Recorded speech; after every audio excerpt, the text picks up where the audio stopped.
የዳዊት ስም ተደጋግሞ የተጻፈው አዳኝ ስለሆነ አይደለም። ዳር ትይዛለህ ብዬ ስልህ የሙሴ ስም እዚህ ደጋግሞ ተጽፏል። ብራዘር ከማናቸውም ቅዱሳን ይልቅ ጠንወቅ። ማዳን የሙሴ አይደለም። ማዳን የኤልያስ በእሳት ሰረገላ የተነጠቀውም አይደለም። ማዳን እንደ ልቤ የተባለው የዳዊትም አይደለም። ማዳን ኪዳኑን ያቆመላቸው እነዚህ ሶስት ርዕሰ አበው የሚባሉት የአብርሃም የይስሐቅ የያዕቆብም አይደለም። እግዚአብሔር ግን ሲናገር አንተ የሟሸሸው ጡቷ ብድግ ብሎ ወተት ለይስሐቅ ለማጋት ኃይል አገኘች። ልጆቹ በስጋና በደም ስለሚካፈሉ እርሱ ደግሞ በሞት ላይ ስልጣን ያለውን በሞቱ እንዲሽር። ምን? በሞት ላይ ስልጣን ያለውን ማን ነው? በሞት ላይ ስልጣን ያለው ዲያብሎስ። 2 ዓሣና 5 ዳቦ ነው። ጴጥሮስ ወንድም ትንሹ እንድሪያስ ሐዋርያው እሱ እጅ ላይ ነው የተገኘው ነው አይ ቲንክ ብሎ የሚለው መጽሐፍ ይመስለኛል። እና ከእጁ ላይ ነው የበዛው። ሲወስዱ አያልቅም። ይመጣሉ ይወስዳሉ፣ ይመጣሉ ይወስዳሉ፣ ይመጣሉ ይወስዳሉ፣ ይመጣሉ ይወስዳሉ። ምንድነው? ማን ነው እየጋገረ በላዩ የሚጥል? የለም፣ አይታየም። የተአምራት አምላክ ሃሌሉያ፣ ሃሌሉያ። መልአክ ነው። እስቲ እጁን ያውጣ። አንድ ቅዱስ መልአክ የተባለ ማለት ነው። እስቲ አንድ ቅዱስ መልአክ አልኩ። ዙፋኑን ከበው ከሚያመልኩ እልፍ አላፋት መላእክት አይዞ ዛሬ ገብርኤል ሊቀነጥሰው ነው ኤርሚያስን፣ ወገቡ ሌላው ነው ሚካኤል ዛሬ ኤርሚያስን ብለህ አትበል። አይነኩኝም። ያውቃሉ የማን አገልጋይ እንደሆንኩ ያውቃሉ፣ የማን ልጅ እንደሆንኩ ያውቃሉ። ግድ የለም፣ አይዞ ተረጋጋ።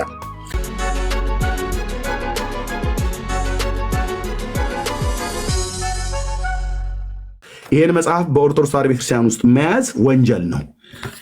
ኦርቶዶክስነት በጣም ጥብቅ ክርር አድርገህ የምትይዘው ይህን ከያዝክ ነው። ይህንን የያዘ ሰው ንጹህ ፒውር ኦርቶዶክስ ነው በእነሱ ቤት። ይህን እስከያዝክ እንደ መናፍቃን ያንን መጽሐፍ አንጠልጥሎ እየዞረች ነው። አይታችኋታል። ነገረ ስራዋን ሁሉ የሆነ ባህሪዋ ሁሉ ተለውጧል ብለው ቤተሰቦች ሁሉ ይመሰክሩብሻል። ትናንትና እኮ የሆነ ነገር ሲናገሯት ይድፋሽ የአባቴ አምላክ ብላ የምትለዋ ሴትዮ አሁን ጌታ ይባርክህ እያለች ነው። ከነዛ ጋር ውላለች እየተባለ ማለት ነው። ያደግንበት እኮ ማህበረሰብ ነው። ያደግንበት እኮ ቤተክርስቲያን እኮ ነው ኦርቶዶክስ። ይህን ከያዝክ በቃ የእናት አባቱን ሃይማኖት ጥብቅ ክርር አድርጎ የያዘ ቆንጅዬ ወንድ ልጅ ተወልዶ ካልሆነ እንደ አባቱ እየተባልክ ይዜምልሃል ማለት ነው። በአፍንጫ ይወጣ የነሱ ዜማ እና ጥብቅ አድርጎ የያዘ እንዲህ ነው እንጂ እየተባለ ማለት ነው። ይህን ከያዝክ ማንም ሰው አይጠረጥርህ። ማንም አንድም ኦርቶዶክስ የሚጠረጥር የለም። ለዚህ ነው እኮ እነ ደምረውም ሲጠሩ እነ ተመስገንም ሲጠሩ ጠርቷቸው ያው መልአከ ሞት ጠርቷቸው ሲሄዱ መልአከ ሞት ነው የጠራቸው። ባይዘው መልአከ ሞት ጠርቷቸው ሲሄዱ ይህንን የያዙት መጀመሪያ ቤተክርስቲያኗ የምትሰጥህ ስዕል ነው ከመጽሐፍ ይህንን ከሌላ ነገር ይህንን ሰይጣን ይህንን ያስጥልህና ይህንን ያስይዝሃል። ኢየሱስ ደግሞ ይህንን ያስጥልህና ይህንን ያስይዝሃል። እንደኔ ማለትም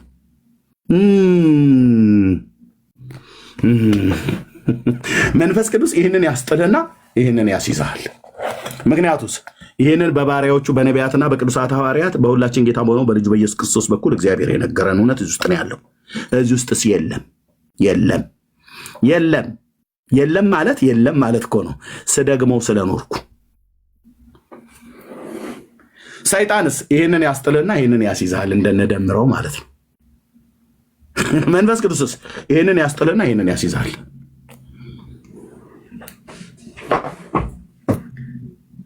ሰይጣን ስለ ኢየሱስ መስበክ ያስተውና የተክለ ሃይማኖትን እግር መቆረጥ፣ የነዘራ ብሩክን ፀጉር መላጨት፣ የአቦዬን አይን መጥፋት ብሎ አገር አርቲ ቡርቲ እንድታወራ ያደርጋል። መንፈስ ቅዱስስ ስለነ ተክለ ሃይማኖት፣ ስለነ ጊዮርጊስ፣ ስለነ ገለመሌ ስታወራ ከነበርክበት ያመጣህና አዳኙ አንድ ነው፣ የተሰቀለው አንድ ነው፣ ቤዛው አንድ ነው፣ በጉ አንድ ነው፣ የታረደው በግ አንድ ነው፣ ሊቀ ካህናችን አንድ ነው፣ እውነት አንድ ነው፣ መንገድ አንድ ነው፣ በር አንድ ነው፣ የበጎች እረኛ አንድ ነው፣ ህይወት አንድ ነው፣ የህይወት ምንጯ አንድ ነው፣ የህይወት እንጀራ አንድ ነው ብሎ አንዱ ጌታ የሁሉ ጌታ ነው፣ ለሚጠሩት ሁሉ ባለጠጋ የጌታን ስም የሚጠራ ይድናል ብሎ የሚለውን ይህን መጽሐፍ እንድትሰብክ ያደርጋል ማለት ነው። እንዴት ነው የማወራው? አየህ፣ ይህንን ያስወራል ማለት ነው። መንፈስ ቅዱስ ይህንን አስጥሎ አንዱን ጌታ ያሰብካል ማለት ነው። ይህን መጽሐፍ ከዳር እስከ ዳር ስትገልጠው ከዘፍጥረት እስከ ራዕይ ድረስ በሙሉ ስለ አብ ልጅ ነው የሚናገረው። በቅኔ በምሳሌ በትንቢት በምናም ነገር በሙሉ ስለሱ ነው የሚናገረው። እነዚህ ውስጥ ግን ኢየሱስ ያድናል ብሎ የሚል አታገኝም። በኢየሱስ እንድትታመን አያረጉም። ሰላም ለአስናኒከ ለጥርስሽ ብሎ ስለ ማርያም ስለ ጥርሷ ይነግረናል። ቆሎ ቆንጃሮ ጋር ተቆረጠመበት ለነበረው ጥርሷ ሰላም እላለሁ ብሎ ማለት ነው። ቆንጆ ያርጋ ቂጣና እንጀራ ታኝክበት ስለነበረው ጥርሷ ሰላምታ ይገባሻል እመቤታችን ብሎ ማለት ነው። አንተ ማን ነው ጥርስ አመስጋኝ ያደረገ? ሰላም ለአስናኒከ እያልክ ማለት ሰላም ለዝክረ ስብኬ ሐዋዝ እምነ ከልበኒ ወቁስ ወእምነ ሰለበት ሙስ ማን ነው በል ያለህ? ማን ነው በል ያለ? ፍጡርን አንተ በዚህ ነው ያልክ ከዓለም እኮ የተጎረ እነ ነዋይ ደበበ ጸጉሯና ዳሌዋ መቀመጫዋ ጡቷ ምናምን ነገር እያሉ ሴቶችን በሚያሞጋግሱበት እዚህ ደግሞ መጥቶ እኛ ፍቅራችንን ስንገልጥ ነው ብሎ ይላል። ነው ኦኬ። ስለ ማርያም የአካል ክፍሏን እየጠራ ነው አደለ ፍቅርህን የምትገልጠው? ምን ነው ታዲያ ግማሹን የአካል ክፍሏን ጠርታችሁ ግማሹን ተዋችሁት? ለምን ሙሉ በሙሉ አጠሩም? ከልጅ ልጅ ቢለዩ ዓመትም አይቆዩ ተብሎ እንደተባለ ለምን ሙሉ በሙሉ ጠርታችሁ የማታመሰግኑት? የአካል ብልቷን ኩላሊቷን ሁሉ ሰላም ለኩላሊት ይክሙ እየተባለ ለስላሴ ሁሉ ማለት ነው። ታዲያ ሌላውን አካል ጠርታችሁ አንዱን ጥዬ ሌላውን እንጥልጥያ አይሆንባችሁም ወይ? ማን ነው አንተ ፍቅርህን ለመግለጥ ለኩላሊትሽ፣ ለጨጓራሽ፣ ለአንጀትሽ፣ ለትልቁ አንጀትሽ፣ ለቀጭኑ አንጀትሽ እያልክ ማን ነው በል ያለ? ከየት ነው የተማራችሁት? ወረከኛ ከየት ነው የተማራችሁት? ከየትኞቹ ሐዋርያት? እኛ እኮ ጌታችን ኢየሱስ ክርስቶስን ስናመሰግነው ከራስ ፀጉሩ ጀምረን ነው ይላል። ኢየሱስ ፀጉሬን አመስግነኝ አለ እንዴ? አመስግንልኝ አለ እንዴ? እውነትህን ነው። ጥፍሩን ሁሉ ጭምር ሳይቀርም እናመሰግነው አለ። ጥፍሬን አመስግኖ አለ እንዴ? እንደኛ ሰው ስለነበረ ጌታዬ ጥፍሮቹ ያድጋሉ። አዎ አድገው በ33 ዓመት ዕድሜ ውስጥ ስንት ጊዜ እንደቆረጠው እርግጠኛ ነኝ። እና እየቆረጠ ለጣለው ጥፍሩ እሱን አመስግን ብሎ ማን ያለ ሲጀምር? ፍቅራችን እስከዚህ ድረስ ነው የምንገልጥለት ብሎ ይላል። እውነትህን ነው። ለዚህ ነው ፍቅራችሁን ጥፍሩ ድረስ አመስግናችሁ፣ ለዚህ ነው ኢየሱስ ጌታ ነው ብለው የሚሉትን እኛ ላይ ድንጋይ የምትወረውሩት። ፍቅራችሁን ቆንጆ አድርጋችሁ ገለጣችሁ። ታዲያ ጥፍር አመስጋኝ ኢየሱስ ያድናል ብዬ ስል ይድፋ የአባቴ አምላክ ብለህ ድንጋይ ወረወርክብኝ አንተ ነህ። ወገኖቼ ላይ ጴንጤዎቹ ላይ ድንጋይ ወረወራችሁት እናንተ ናችሁ። ታዲያ የፍቅር መግለጫ ጥፍርን ካመሰገንክ ለምንድን ነው ታዲያ ሙሉ በሙሉ ኢየሱስ ጌታ ነው ያድናል ወዶናል ብለህ ያሉትን ሰዎች ለምን ድንጋይ ወረወርክባቸው?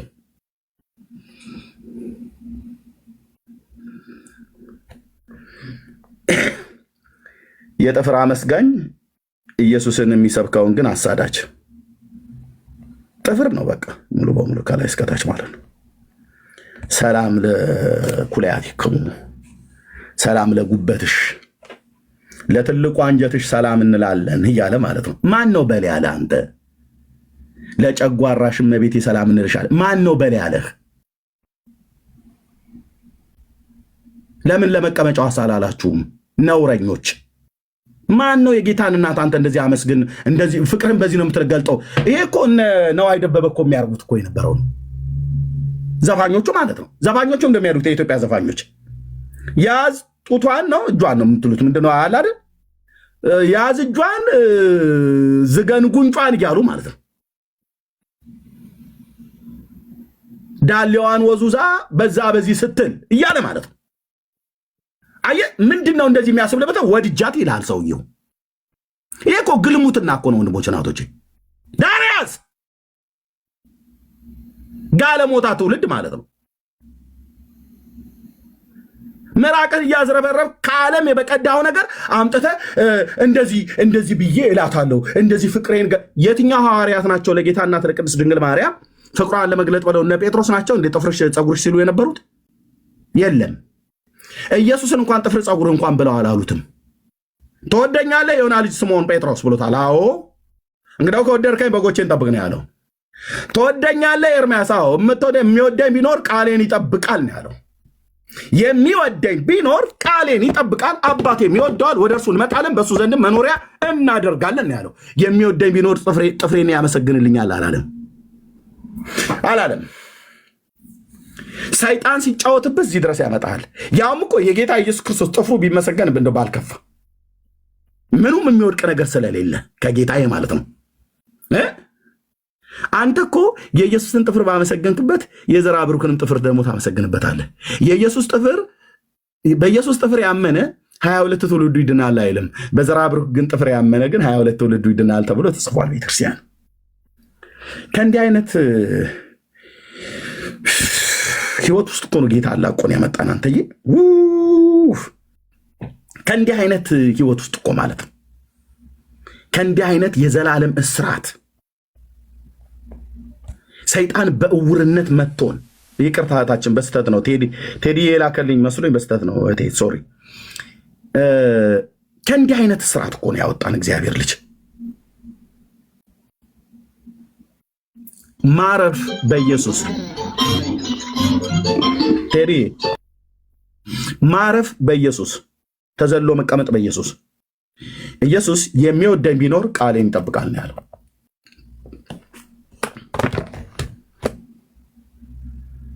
ኢየሱስ እወድሃለሁ እያሉ መለፍለፍም አይደለም። በእርግጥ ቃላችን መውደዳችን በንግግር እንገልጣለን። አዎ ጌታ እወድሃለሁ ብዬ እለዋለሁ።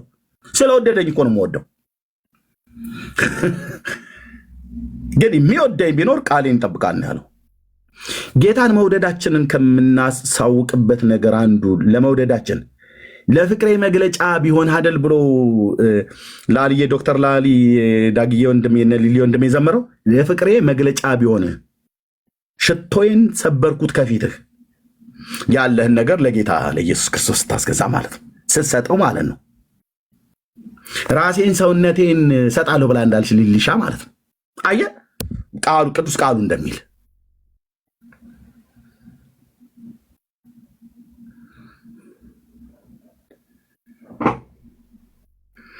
ጌታን የምንወደው ከሆነ በእውነት እንጠብቅ። በቅድስናና በጽድቅ ኑሮ እንኑር።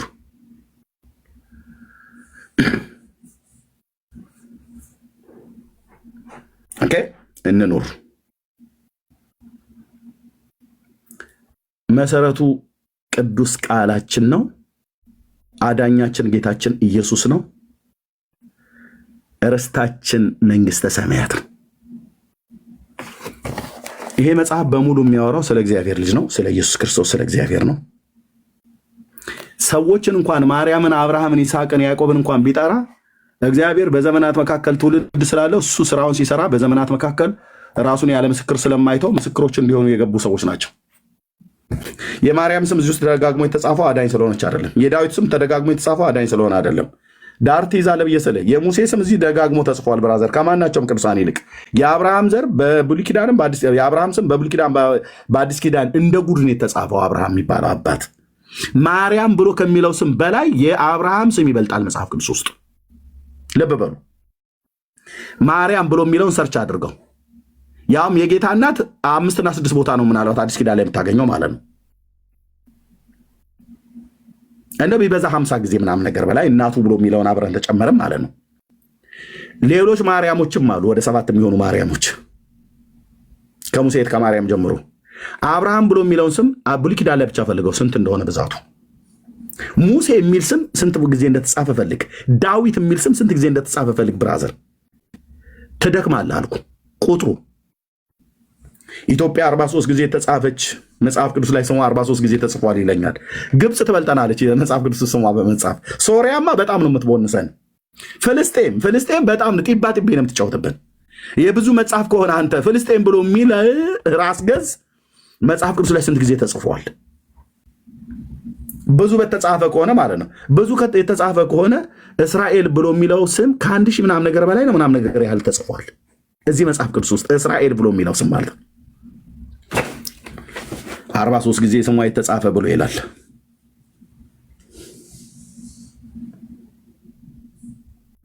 የቅዱሳን ስማቸው ማርያም ብሎ የሚል ስም እዚህ ደጋግሞ ቢጻፍ የተጻፈበት እግዚአብሔር የዘላለም ሐሳቡን ሲፈጽም በዚች እናት በኩል ስለፈጸመ ነው።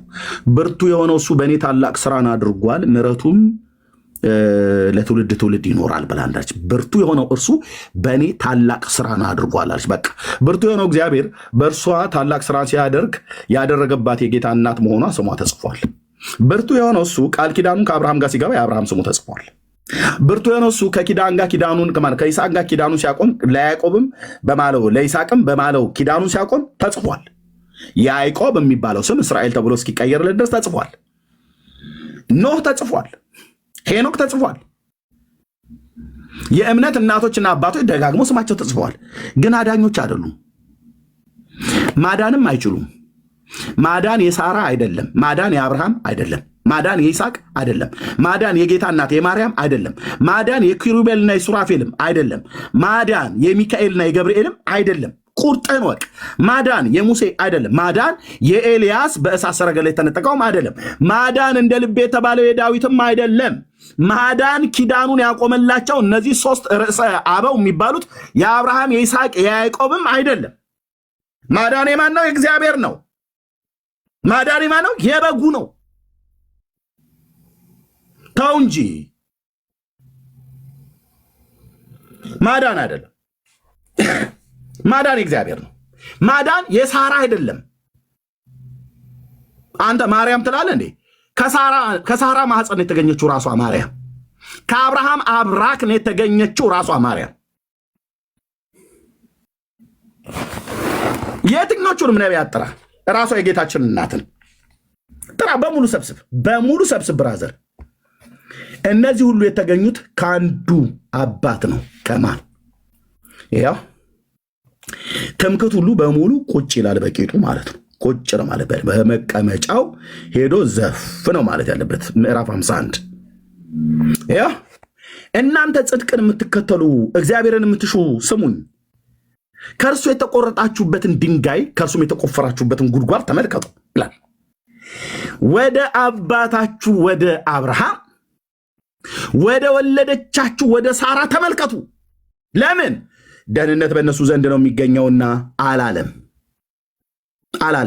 አይልምም። ኢሳይያስ እንደዚህ አይነት ቅዠታም ነብይ አይደለም። አላለም አይልምም። መንፈስ ቅዱስን ያናገረው ወደ አባታችሁ ወደ አብርሃም ወደ ወለደቻችሁ ወደ ሳራ ተመልከቱ። ወደ ሰው መመልከት ቢሆን ኖሮ ወደ ሰው ተመልክተን ደህንነትን ብናገኝ ኖሮ ወደ ሳራና ወደ አብርሃም ተመልከቱ ያለው እግዚአብሔር በነቢዩ በኢሳይያስ በኩል እግዚአብሔር ነበር። ወደ ተክለ ሃይማኖት ተመልከቱ ማን አለ? ማንም። ወደ ማርያም ተመልከቱ ተብሏል? አልተባለም። እዚህ ጋር ተመልከቱ እንኳን ብሎ ሲል ለምንድነው ተመልከቱ ብሎ ያለው?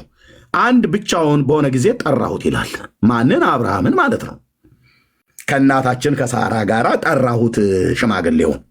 የ75 ዓመት ሰው በነበረበት ሰዓት ላይ ጠራሁት፣ ከዛስ ባረኩትም፣ ከዛስ አበዛሁትም ይላል።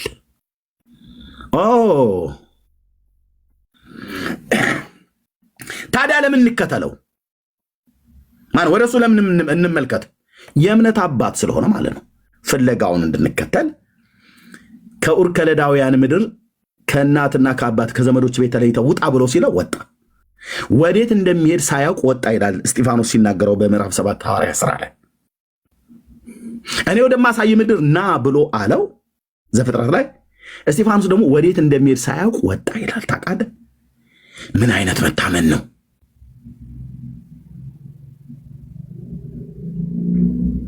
ፍለጋውን እንድንከተል ማለት ነው። የአብርሃምን ፍለጋ። አብርሃም በእግዚአብሔር አመነ አይደል ብሎ የሚለው። ከዛስ እምነቱ ጽድቅ ሆኖ ተቆጠረለት ይላል። እምነቱ ከስራው በፊት ምን እምነቱ ጽድቅ ሆኖ ተቆጠረለት። አዲስ ኪዳን ላይ በጣም አምጥቶ ጳውሎስ ሲናገር ሮሜ መልክ መጽሐፍ ምዕራፍ 4 ላይ ይህ ተቆጠረለት የሚለው ቃል ስለ እርሱ ብቻ የተጻፈ አይደለም፣ ስለ እኛም ነው እንጂ ስለ በደላችን አልፎ የተሰጠውን እኛንም ስለ ማጽደቅ ከሙታን የተነሳውን ለምናምን ለእኛ የሚቆጠርልን ዘንድ አለው አላለም ጳውሎስ? ምን አይነት እግዚአብሔር ነው ወንድም ማለት። ለአብርሃም እምነቱን ጽድቅ አድርጎ የቆጠረለት፣ ለኤርሚያስም እንደዚህ ሆኖ እንዲቆጠርለት፣ ለቴዲም እንዲሆኖ እንዲቆጠርለት፣ ለዳጊም እንዲሆኖ እንዲቆጠርላት፣ ለእህቶችም እንደዚህ ሆኖ እንዲቆጠርልን ስለ በደላችን አልፎ የተሰጠውን እኛንም ስለ ማጽደቅ ከሙታን የተነሳውን ለምናምን ለእኛ የሚቆጠርልን ዘንድ አለው ይላል። ሃሌሉያ! እንዴት ደስ ይላል! እንዴት ደስ ይላል! ወንድም አለም እንዴት ደስ ይላል! እንዴት ደስ ይላል! እባክህ እንዴት ደስ ይላል! እንዴት ደስ ይላል! እንዴት ደስ ይላል! ስለዚህ ከሕግ ብቻ ሳይሆን ከአብርሃም እምነት ደግሞ ለሆነ ለዘሩ ሁሉ የተስፋ ቃል እንዲጸና እንደ ጸጋ ይሆን ዘንድ በእምነት ነው ይላል። ለምን? እንደ ጸጋ ይሆን ዘንድ በእምነት ነው። ጉዳዩ የእምነት ጉዳይ ነው ያለ ነው እኮ ጳውሎስ። እርሱ የብዙ አሕዛብ አባት አደረግኩ ተብሎ እንደተጻፈ ለሙታን ሕይወትን በሚሰጥ የሌለውንም እንዳለ አድርጎ በሚጠራ ባመነበት በአምላክ ፊት የሁላችን አባት ነው። ለዚህ ነው አየህ በኢሳይያስ በኩል ወደ አባታችሁ ወደ አብርሃም ወደ ወለደቻችሁ ወደ ሳራ ተመልከቱ ብሎ ያለው። ሳራ አሁን እኔ እናቴ ናት፣ የእምነት እናቴ፣ ለአንቺም ለአንተም ለእኔ። አብርሃምስ አባታችን ነው። የማንንም የጦዘበት የአረብ ሽማግሌና አገር በቀል ሽማግሌዎች አቡነ እንትና ስለ የነበርኩበት ብራዘር ዳር ትይዛለህ። ሂዝ አወር ፋዘር አብርሃም የኔሽን አባት እንዲሆን ራሱ እግዚአብሔር ነው የገባለት ቃል። የብዙ አሕዛብ አባት አደረኩ ተብሎ እንደተጻፈ ስለተባለ ማለት ነው።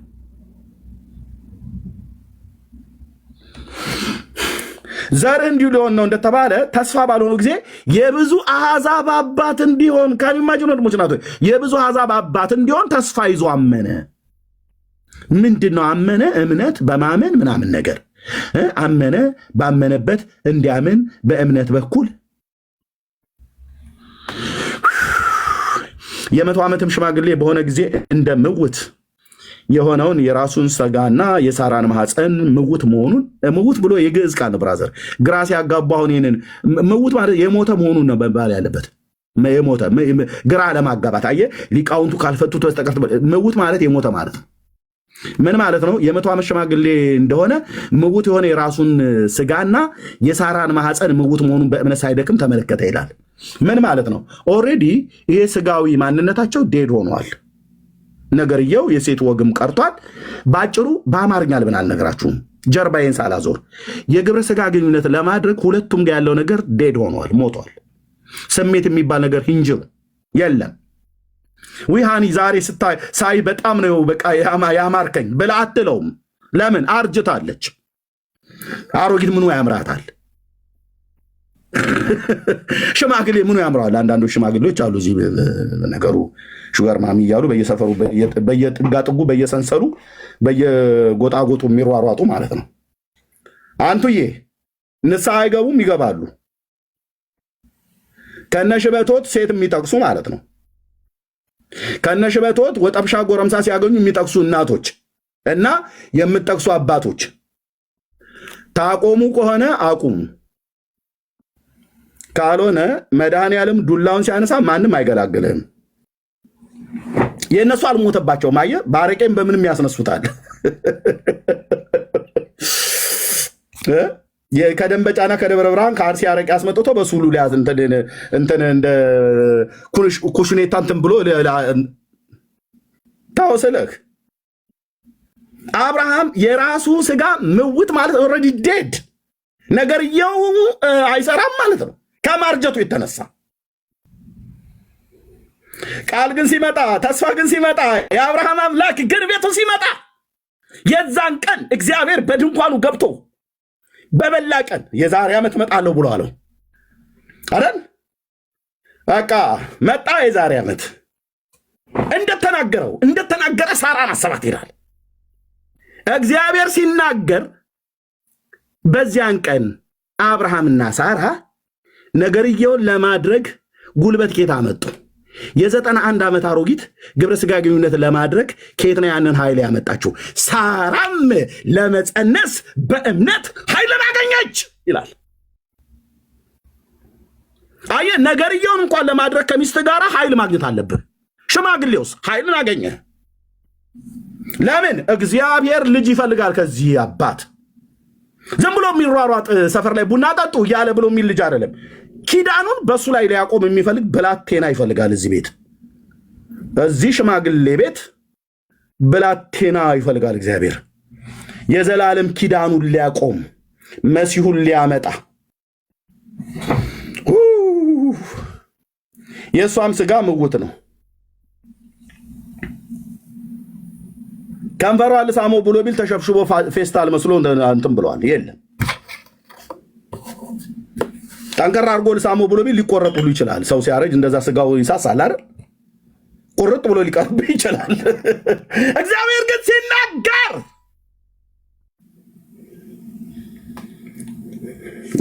ሲናገር አንተ የሟሸሸው ጡቷ ብድግ ብሎ ወተት ለይስሐቅ ለማጋት ኃይልን አገኘች።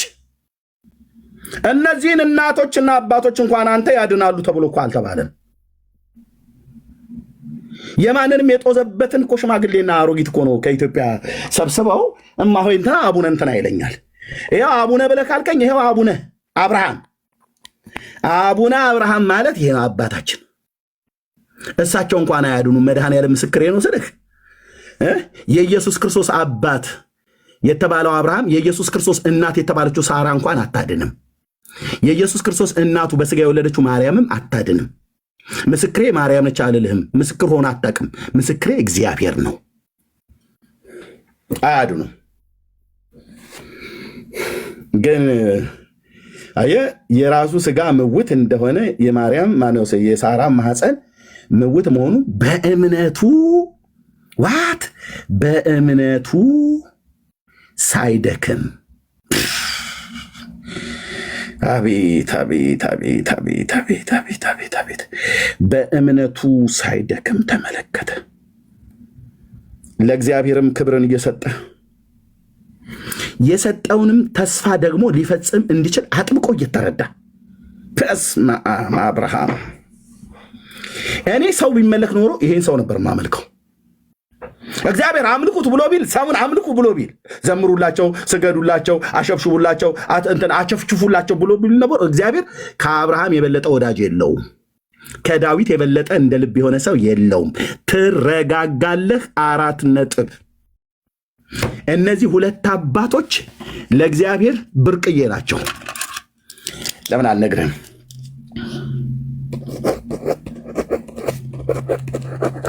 እና ኦኬ ትረጋጋለህ። እና አቡነ ተክለ ሃይማኖት 0 ነው የምትገባው። አቡነ ጦና፣ አቡነ ዘበርጋ፣ አቡነ ምናምን ነገር ብለህ በሙሉ 0። እነዚህ ሁለት አባቶች ለእግዚአብሔር ብርቅዬ ናቸው አልኩ። ወዳጁ ነው። ወዳጅ ማለት ደግሞ ዝም ብሎ ወዳጅ መሰለህ እንዴ? በፍጥረት ዓለም ውስጥ ማንም ያላደረገውን ለእግዚአብሔር ያደረገ ልጁን መስዋዕት ይሆን ዘንድ ሊሰዋ የሄደ የእምነት ጀግና አባት ነው። ሰውን ብናመልክ ኖሮ ይህንን አባት ነበረ እግዚአብሔር አምልኩ ብሎ የሚለው። እንደ ልቤ የተባለው ዳዊትን ነበር። ሁለቱንም እግዚአብሔር በምን ያህል እንዳከበራቸው ማቴዎስ ይንገረን አይደል? ማቴዎስ ቴንክ ዩ የኛ ሐዋርያ ወንጌላዊው ማቴዎስ። የዳዊት ልጅ ማን ነው? ኢየሱስ። የአብርሃም ልጅ ማን ነው? የኢየሱስ ክርስቶስ ትውልድ መጽሐፍ። የማ ልጅና የማ ልጅ ነው? የዳዊት ልጅ የአብርሃም ልጅ። ለምን ከዳዊት ጀመረ? የአብርሃም የመጀመሪያው ኪዳኑን የተቀበለው ዘፍጥረት መጽሐፍ ምዕራፍ 18 ላይ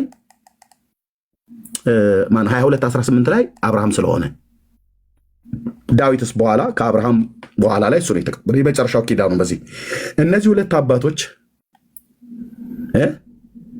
እግዚአብሔር በስጋ ተወልዶ እግዚአብሔር በስጋ ልጃቸው ሆኖ ተጠራ። ምን? እግዚአብሔር በስጋ የዳዊት ልጅ ሆነ። እግዚአብሔር በስጋ የአብርሃም ልጅ ሆነ። ዋት? እግዚአብሔር በስጋ ስለተወለደ ለእግዚአብሔር በስጋ ለተወለደው ለእግዚአብሔር አብርሃም የአብርሃም አምላክ የአብርሃም ልጅ ተብሎ ተጠራ። የዳዊት አምላክ የዳዊት ልጅ ተብሎ ተጠራ። ብርቅዬ አባቶች ናቸው።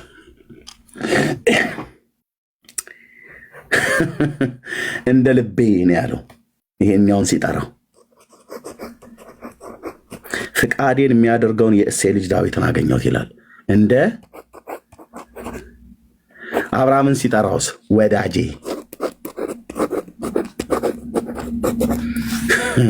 እኔ እናንተ ያገኘኑን ጎረምሳ ሁሉ በየሰፈር ላይ ወዳጄ ብለን እንደምንጠራው አይደለም። ወዳጅ ከፀሐይ በታች በሰው ልጆች ታሪክ ውስጥ እንደዚህ አባት የእግዚአብሔር ወዳጅ የለም። እሱ እንኳን ያድናል አልተባሉም። እነዚህ ሁለት አባቶች ከማዳን አኳያ የሉም፣ 0 ናቸው። ከማዳን አኳያ አያድኑ። የነሱ ልጅ በስጋ የተወለደው የነሱ ልጅ ኢየሱስ ነው የሚያድነው። በስጋ ስለተወለደ ማለት ነው። የነሱ አምላክ ኢየሱስ ክርስቶስ ነው የሚያድነው።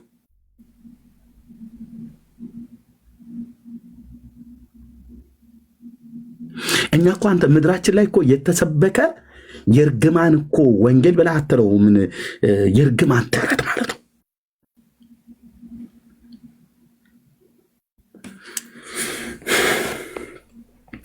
አንድ ብቻውን ሳለ ጠራሁት አበዛሁትም ይላል። ባበዛቸው በብዜቶቹ እንኳን መዳንን እንድናገኝ እግዚአብሔር አላለም። በአንዱ በእግዚአብሔር ልጅ በኢየሱስ ክርስቶስ ብቻ ማለት ነው።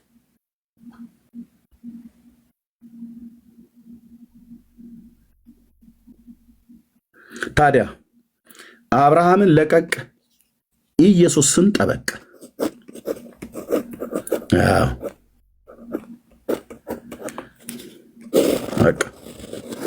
ዳዊትን ለቀቅ፣ ኢየሱስን ጠበቅ። ማርያምን ለቀቅ፣ ኢየሱስን ጠበቅ። ጳውሎስን ለቀቅ፣ ኢየሱስን ጠበቅ። ሚካኤልን ለቀቅ፣ ኢየሱስን ጠበቅ።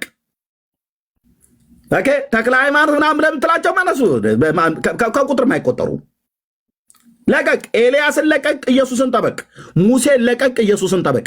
ኢሳይያስ፣ ኤርሚያስ፣ ሕዝቅኤል፣ ሄኖክ ማናቸውን በል ለቀቅ፣ ኢየሱስን ጠበቅ። ትኩረት ኢየሱስ ላይ አለቅ። ታዲያ እነዚህን አባቶች እንኳን አንተ ለድህነቴ እንኳን አልተሰጡኝም እኮ። የዳዊትን ስም የሚጠራ በእውነት 35 ትውልዱን እምራለሁ ብሎ ጌታ አንድ ቃል ኪዳን አልገባም። አንድ ዳዊት ስምህን የጠራ ልጁን ዳዊት ብሎ የጠራ ሰው አቡነ ኪሮስ ብሎ የጠራ መንግስተ ሰማያት ይገባል ብለው እንደሚቀልዱት ቀልደኞች ማለት ነው። ኪሮስ ብሎ ያለ ትናንትና ያከበሩት ቂርቆስ ነው ብሎ የሚሉት ስሙን ቂርቆስ ብሎ አይደለም፣ ቂርቆስ አይደል? ጨርቆስ አይደለም፣ ቂርቆስ ብሎ መጥራት አይደለም ይላል። ቂ ብቻ ብሎ የጠራ ይድናል ይላል። ቂን ቃ ብለህ ብትጠራ አይሆንም። ቂ ብቻ ያለ ይድናል ይላል። እንዲህ አይነት ወዥባራ ወንጌል ምድራችን ላይ ወንጌል ነው ብለህ የምትለው ሆን የምንደው ብለህ የምትለው ቂ ቃ ቆ ቅ ሰይጣን እስከዚህ ድረስ የሚጫወትብህ ቂ ብለህ ቃል ትድናለህ ይላል። አንድ ኦርቶዶክስ ተነስቶ ቂ ነው ማለት ያለበት። ቂ ሲል እኛ ቂል እንልሃለን።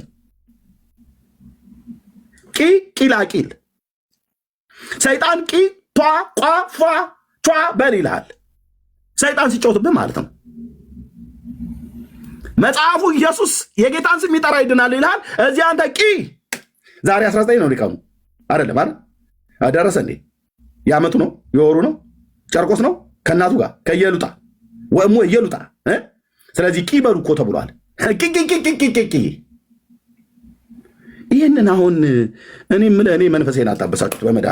በመድኃኔዓለም ነው እኮ ብዬ የምልህ እኔ ወንድሞች እናቶች ቂ ብለህ ስትጠራ ትድናለህ ይላል መጽሐፍ። የኦርቶዶክስ ስብከቷ አልፏል።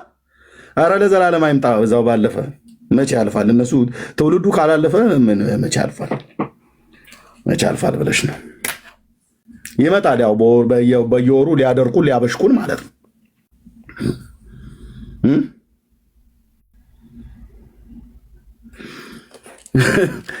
ቂበል ቋበል ጧበል ፏበል ቷበል ኳበል ሷበል እያሉህ ሰይጣን ይጫወትብሃል። የጌታን ስም እንዳትጠራ።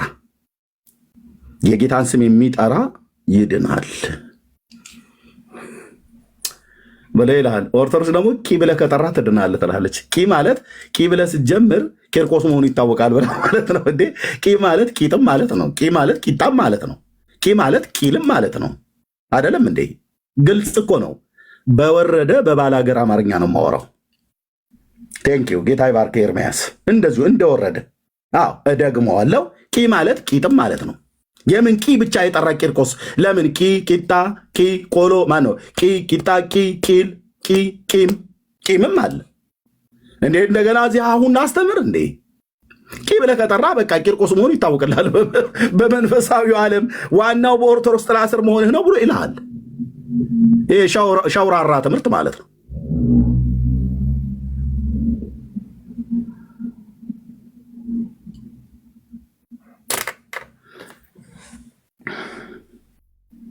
ተው እንጂ ዮሴፍ። ሌላ ደግሞ አንተ የቤት ስራ አትሆንብህም። ቂማል ማለት ነው። ነው ቀማል ነው።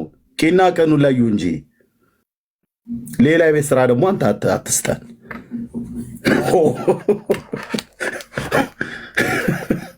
ወንድሞቼ ሰይጣን አውርድ።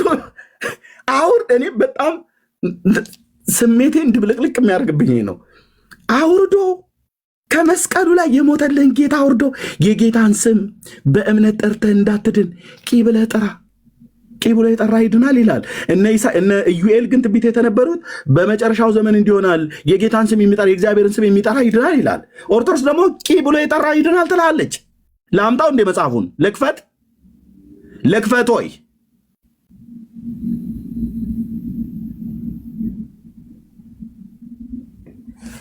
እንዴት ነው አባታችን? ይሄ ማለት እኮ ቂ ማለት አሁን ቂ ማለት ቂርቆስ መሆኑ በምን ይታወቃል ብለስትል ዋናው በኦርቶዶክስ ጥላ ስር ስለሆንክ በዕለተ ቀኑ ጥራው እንጂ በዕለተ ቀኑ አሁን ለምሳሌ ቂ ብለህ ብትጠራ ቂርቆስ መሆኑ ይያዝልሃል ብላ ትላለች። ቂጣስ ሊሆን አይችልም ወይ በአንድምታ ትርጓሜ? ቂጥስ ሊሆን አይችልም ወይ በአንድምታ ትርጓሜ? የምን አንድምታ ትርጓሜ? በቀጥታ እንጂ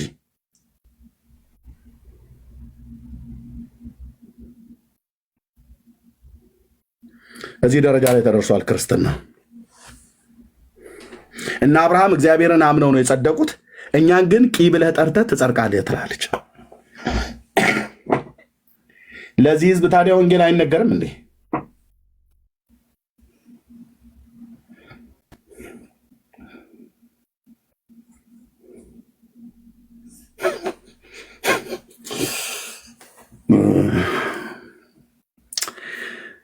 ወይኔ የአባቶች አምላክ አይኖቻችሁን ይክፈት። በእውነት ጌታ ኢየሱስ ክርስቶስን በማመን ያልዳናችሁ ሰዎች ሌላ ምንም ብለን አንመርቅም። እዚህ ያለን ወንድሞች እናቶቼ እግዚአብሔር የእኛን አይኖች ባበራበት የክርስቶስ የክብሩ ወንጌል ብርሃን በበራልን መጠን የተወደድንበትን ፍቅር እንድናውቅ የተማርንበትን የእግዚአብሔርን ትልቁን የምሕረቱን ባለጠግነት እንድናውቅ የተወደድንበትን የፍቅሩን ባለጠግነት እንድናውቅ የዳንበትን የጸጋውን ባለጠግነት እንድናውቅ የሰራዊት ጌታ እግዚአብሔር በልጁ በክርስቶስ ኢየሱስ በማመናችን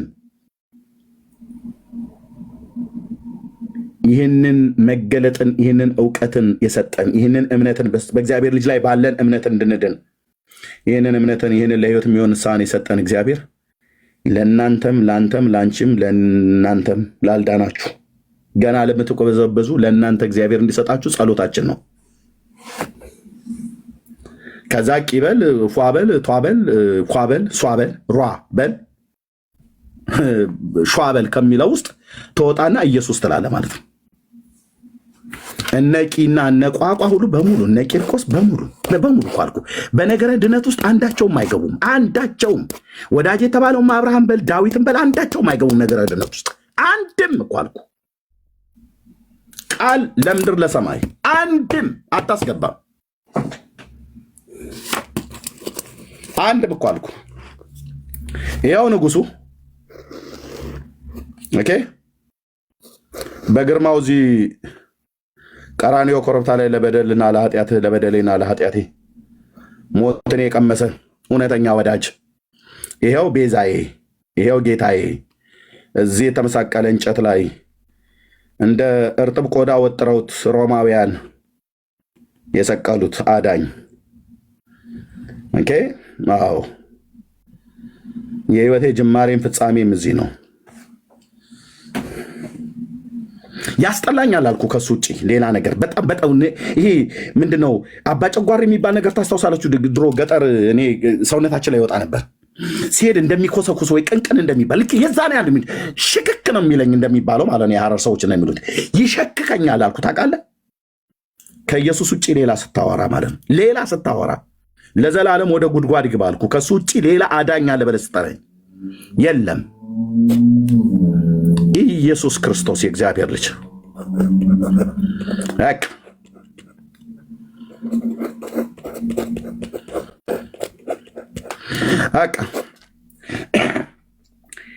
አብርሃም አልከኝ፣ እዚህ እሱ እግር ስር ተደፍቷል። ዳዊትስ እዚህ ኢየሱስ እግር ስር ተደፍቷል። ሚካኤልስ እዚህ ጋር ተነጥፎልሃል። ገብርኤልስ አልከኝ። አይ ሱማ ፊቱ ነው የምቆመው እዚህ ተደፍቷል አልኩ። እዚህ ሱራፌል ኪሩቤል በሙሉ እዚህ እንደ ቅጠል ተጎዝጉዘውልሃል። እልፍ አላፋት መላእክት በሙሉ እዚህ ነው ያሉት። እዚህ ከኢየሱስ እግር ስር 24ቱ ሽማግሌዎች እንዳለ እዚህ ነው የተነጠፉት ስልህ በሙሉ በሰማይና በምድር ያለ ፍጥረታት ሁሉ በሙሉ ራሷ ማርያም ጨምረ እዚህ ተደፍታላለች። ምናልባት እየነፈረቀች ነው እያለቀሰች ማለት ነው። እግዚአብሔር በእርሷ ብርቱ የሆነው እሱ በእኔ ታላቅ ስራን አድርጓል እያለች ስሙም ቅዱስ ነው እንዳለች ማለት ኢየሱስ እዚህ ተደፍታለች። እሱ ብቻ ነው ዙፋኑ ላይ ተቀማጭ የታረደ በግ መስሎ ማለት ነው። አለቀ። ዳር አስይዝልሃለሁ። እያንዳንዳቸውን አምጣ። አብርሃም አልከኝ፣ ማርያም አልከኝ። አዎ ሳራስ እዚህ አለች። እዚህ እሷም አብራ እነ ርብቃ እነ ሊያ እዚህ ናቸው አሉት። ሳሙኤል አልከኝ እዚህ አለ። ዳዊት አልከኝ እዚህ ጋር አለ። ሙሴስ እዚህ ጋር ተደብቆ አብሮሱም ከሰጋጆቹ ጋር ነው። በሙሉ መላእክት፣ ሱራፌል ኪሩቤል፣ 24 ሽማግሌዎች፣ 4 እንስሶች፣ እልፍ አላፋት መላእክት፣ በሰማይ በምድር ያለ ፍጥረት፣ ነቢያተ እግዚአብሔር፣ ሐዋርያቱ፣ እናቱ፣ ሊቃውንቱ፣ አዛውንቱ ብለህ የምትላቸው በሙሉ አድራሻቸው እዚህ ጌታ ኢየሱስ ክርስቶስ እግር ስር ነው። እርሱ ብሏልና ተፈጠሩ፣ እሱ ብሏልና ሆኑ ይላል። በራእይ መጽሐፍ ላይ ምን እንደሚል ታውቃላችሁ? የውሃውን መልአክ ይላል። ቴንኪው የኔ አባት የኔ አባት የኔ አባት የኔ አባት የኔ አባት የኔ አባት የውሃውን መልአክ ያለህና የነበርክ ጌታ ሆይ ብሎ አለ ይላል። ቴንኪው መንፈስ ቅዱስ ለዘላለም ስም የተባረከ ይሁን። እንዴት ደስ ይላል አንተዬ፣ እንዴት ደስ ይላል አንተዬ።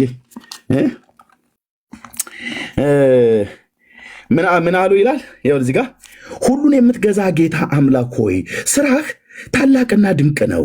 የአሕዛብ ንጉሥ ሆይ መንገድህ ጻድቅና እውነተኛ ነው። ጌታ ሆይ የማይፈራህና ስምህን የማያከብር ማን ነው ይላል። ማን ነው የማይፈራህ ስምህን የማያከብር ማን ነው? ማን ነው ስምህን የማያከብር?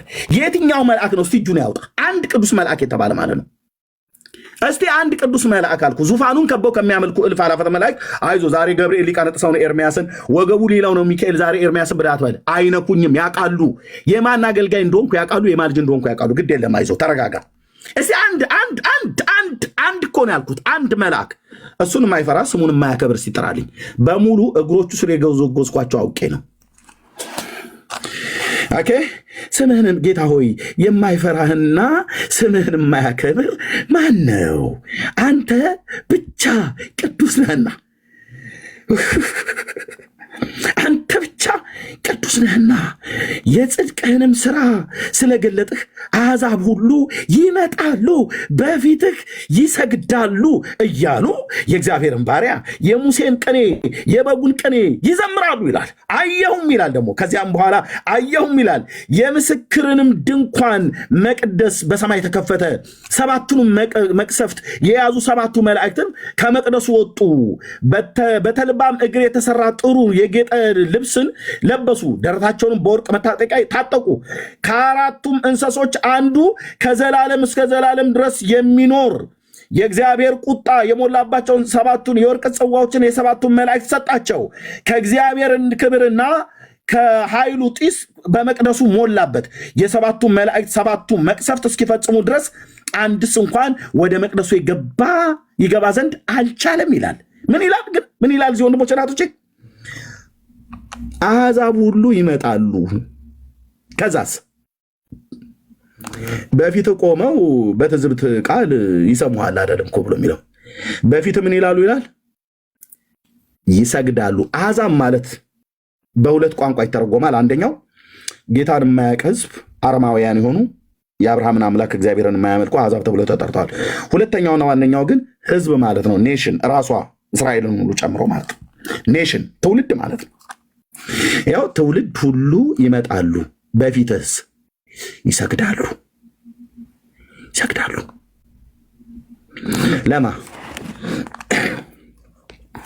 ለማን የሚሰግዱት? በፊቱ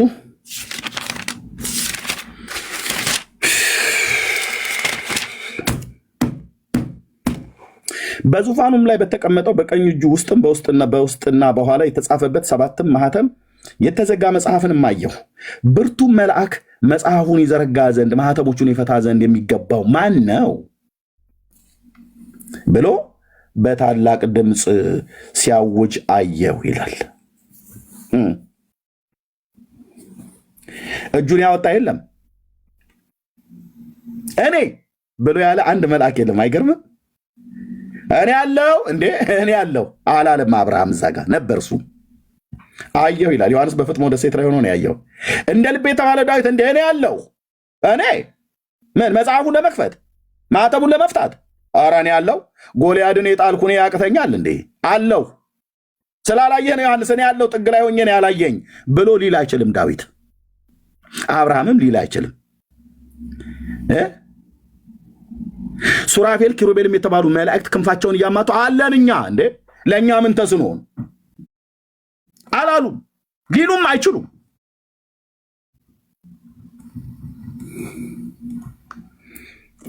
አላሉም፣ ሊሉም አይችሉም። አንድ የተነፈሰ ፍጥረት የለም። ሲሉ ሰማሁ ነው ያለው። መልአኩ ሲል ሰማሁ ይላል። ኦኬ አዎ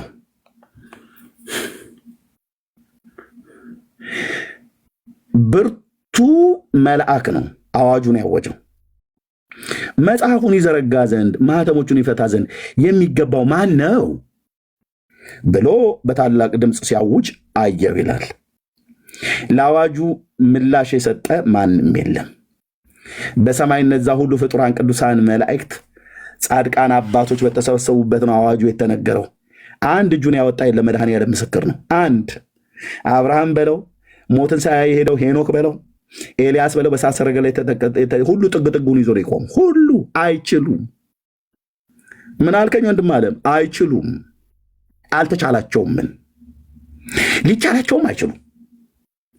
ቴንኪው ጌታ ኢየሱስ በውስጤ ባስቀመጥከው በቅዱሱ መንፈስ በቅዱሱ ቃልህ ሁሉን ዝቅ ዝቅ ብሎ አንተ ብቻ ልቀህ ስትታይ አንድ አዋጁን ሰምቶ እንዴ ምናልባት አልተጻፈም እንጂ እንዴ ማን ይችላል ብለህ ነው እያሉ ነው እርስ በርሳቸው የሚያወሩት። ምንም ከኛ ከመላእክት ማህበር እጁን የሚያወጣ የለም። አላወጣም እንዴ? ገብርኤል ቁጡ ነው ተብሎ ነበር። ትንሽ ኦርቶዶክስ ነች እንደዛ ያለችን። የመላእክት ጠባያቸውን ሁሉ አውቃለሁ ብላ እሷ የሚጠጡት የሚበሉትን ሙሉ ጭምር ነው አውቃለሁ ብላ የምትለው ባይዘው አለው ብር ዋንጫ የገብርኤል መጠጫ እያለች ስለምትል ማለት ነው። ምንም ያነሳ የለም ከመላእክት ዓለም ዮሐንስ፣ ምንም የለም እንዴ። ዙፋኑን ከበው የሚያመልኩ ስንት መላእክት አላየም እንዴ? ብዙ ሺህ ጊዜ አላፍ ጊዜ አላፍ ናቸው ብላ ነው ቁጥር። ከዛ መካከል የለም ማለት ነው። ምንም አልተገኘም ማለት ሰው የለም እንዴ? በሀገሩ እንደሚባለው መልአክ የለም እንዴ? ማህተም ለመፍታት እንዴት ያቅታቸዋል? እንዴት መጽሐፉን ለመውሰድ እንዴት ያቅታቸዋል? በዙፋኑ ላይ ከተቀመጠ እኮ ነው። በተቀመጠው ከቀኝ እጁ እኮ ነው ደግሞ የወሰደው። ታውቃለህ? በዙፋኑ ላይ በተቀመጠው በቀኝ እጁ ውስጥ በውስጥና በኋላ የተጻፈበትን 7 ማኅተም የተዘጋ መጽሐፍ አየሁ ይላል። ይህንን ዝም ብሎ ብራዘር፣ ዝም ብሎ ማንም ፈሽፋሻ ሄዶ አይቀበልም። ማንም መልአክ ሄዶ አይቀበልም። አብርሃም ሄዶ ይህን መጽሐፍ ሊቀበል አይችልም። ዳዊት አይችልም። ሙሴ አይችልም። ኤልያስ ያቀናተኛው አይችልም።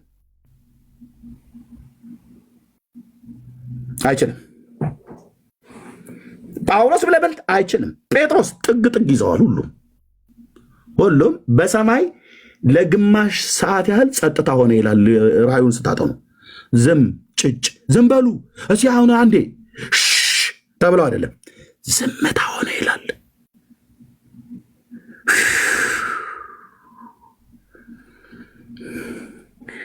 ዮሐንስ አዋጁን አይቶ እንዴት አንድ ጻድቅ እንኳን አይገኝም በመድኃኔዓለም? ይህ ሁሉ ጻድቅ አይደለ እንዴ? ላይ ሰማይ የተሰበሰቡት ናቸው። ጻድቅ ጠፍቶ አይደለም ብራዘርዬ፣ ጻድቅ ጠፍቶ እንዳይመስልህ። ያውም በእግዚአብሔር ጽድቅ የጸደቁ ናቸው እዛ የተሰበሰቡት። ጤዛ ልሰው ድንጋይ ተንተርሰው ብሎ የሚባል ተረታም ትውልድ የሳላቸው አይደለም። እዛ የተሰበሰቡት በሙሉ እግዚአብሔር ያጸደቃቸው ናቸው። በእግዚአብሔር ጽድቅ የጸደቁ ሰዎች ናቸው እዛ የተሰበሰቡት። ሄኖክ በለው ኖህማ አለ እዛ። ሪዙን እንዳሰረዘመ አለ ለኖህ ጻድቁ ኖህ አለ፣ ኤልያስ አለ፣ ሄኖክ አለ። ማቱሳላ ላሜህ አለ፣ አርፋክስድ አለ፣ ቃይናን ኤቦር አሉ አባቶች ማለት ነው። በሙሉ ተኮልኩለውልሃል እዛ መንግስተ ሰማያት በሙሉ በእግዚአብሔር እረፍት በእግዚአብሔር ገነት ውስጥ ነው ያሉት። የጻድቃን መንፈሶች ተብለው የተጣሩት ዕብራውያን መልእክት መጽሐፍ ምዕራፍ 12 ላይ አሉ። የፈለገ የጻድቃን መንፈሶች ይባሉ ጻድቅ ቢባሉ በክርስቶስ ኢየሱስ አምነው የተወደዱ ቢሆኑ እንደ ልቤ ቢባሉ ወዳጄ ቢባሉ መጥምቁ ዮሐንስም አለ። ከሴቶች የተወለደው ከመጥምቁ ዮሐንስ የሚበልጥ የለም የተባለው እሱም አለ። ያጠመቀው እንዴ ዮሐንስማ አጥምቆታል። እሱማ እንዴ ዋናው ነው አልተባለም። እኔም አለው አላለም። ዝም ጭጭ ምጭጭ የት ሰማይ ለምን ዝም? አዋጅ እየተነገረ ለአዋጁ ምላሽ የሰጠ ሰው የለም። እንኳንም አልኖረ። እኔን ደስ የሚለኝ ይሄ ነው። ውስጤን ንድድ ቅጥል የሚያደርገው በደስታ ይሄ ነው። እንኳንም አልኖረ። ሁሉም ልክ ልኩን ያውቃል። ጥግ ጥጉን የያዘው ለዚህ ነው።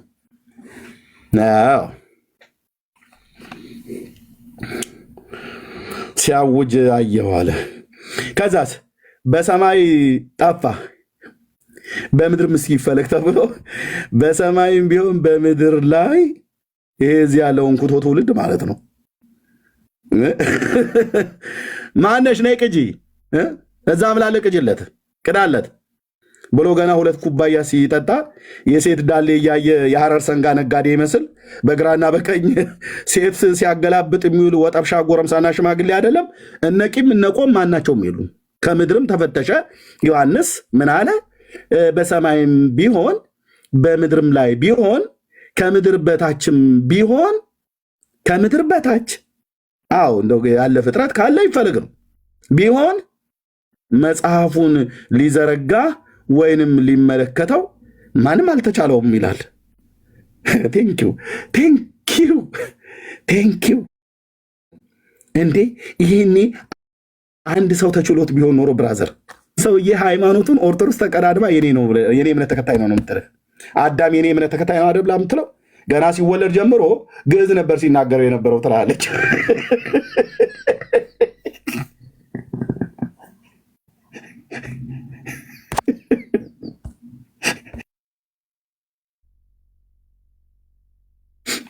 ሙስሊሞቹ ጋር ስትሄድ እንዴ አዳም እሱ እኮ አልተጠመቀም። ስለዚህ በመጀመሪያ ሲወለድ ማለት ሲፈጠር ተክቢር ነበር ሲል የነበረው አላህ አክበር ነበር እያለ ይላል።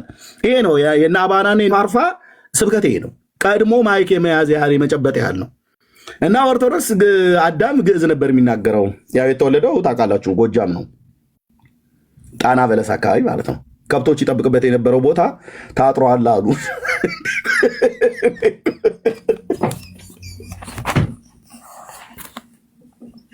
ወይኔ ጌታ! እኔ ቲክቶክ ላይ እኮ አይደለም ወንድሞቼ ናቶቼ ልብሴን አውልቄ ሜዳ ለሜዳ እየሮጥኩ እኮ ጌታን ማመስገን አለብኝ። በእውነት እኮ እኔ እናንተ የራሳችሁ ጉዳይ፣ እኔ ከየት እንደመጣችሁ አላቅም። እኔ ግን ሳስበው መድኃኒት ሳስበው በእውነት ቦታንታዬን ሁሉ አውልቄ ሜዳ ለሜዳ እየጮኩ ኢየሱስ ጌታዬ ነህ እያልኩ ባውጭ አላፍርም። በዚህ ትውልድ መካከል ግን በፖሊስ ያስይዙኛል። ሀፍረተ ስጋውን በሰው ፊት ገልጧል ብለው ያስይዙኛል። እኔም ደግሞ ለሰው ሕሊና መጠንቀቅ ስላለብኝ እንጂ ጌታ ኢየሱስ ካዳነልኝ ካዳነኝ አኳያ ከሆነልኝ አኳያ ሳስብ ይህ ሲያንስበት እኮ ነው።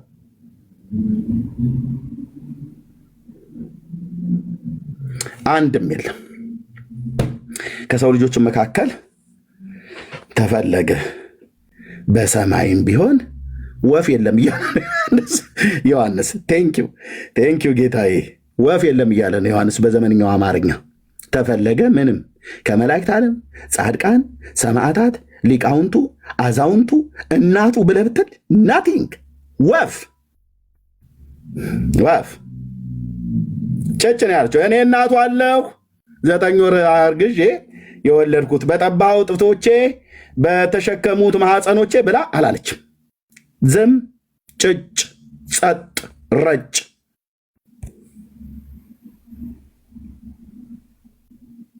ምን ይሻላል ታዲያ? እዚህ በምድር ይፈለግ ተብሎ ሲባል በምድርም የለም ወፍ። ይሄ 2 እግር ያለው ጢማም ወንድም ፀጉራምም ሴት አያዳም ዘር ከነ ክፋቱ ከነ ተንኮሉ የሚያድር የሚወጣ የሚገባ አንድ እንደው ከተገኘ ተብሎ ማለት ነው። በምድርም የለም።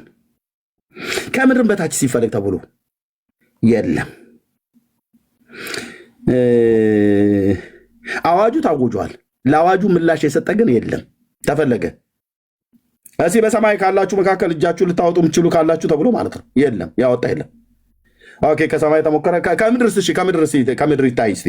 የምድር የአዳም ልጆች እስቲ ትንሽ ወደ አፍሪካ አካባቢ ሳይኖሩ አይቀሩም ወይ ወደ አውሮፓ ተብሎ የሰው ልጅ በሙሉ ናቲንግ፣ የለም። ከምድር በታይ ተፈለገ፣ የለም። በቃ ተስፋ ቆረጥን ማለት ነው የሰው ዘር በሙሉ። ስለዚህ ዮሐንስ ከዛ በኋላ ምን እንዳለ ታውቃላችሁ? መጽሐፉን ሊዘረጋ ወይንም ሊመለከተው የሚገባው ማንም ስላልተገኘ እጅግ አለቀሱ ይላል።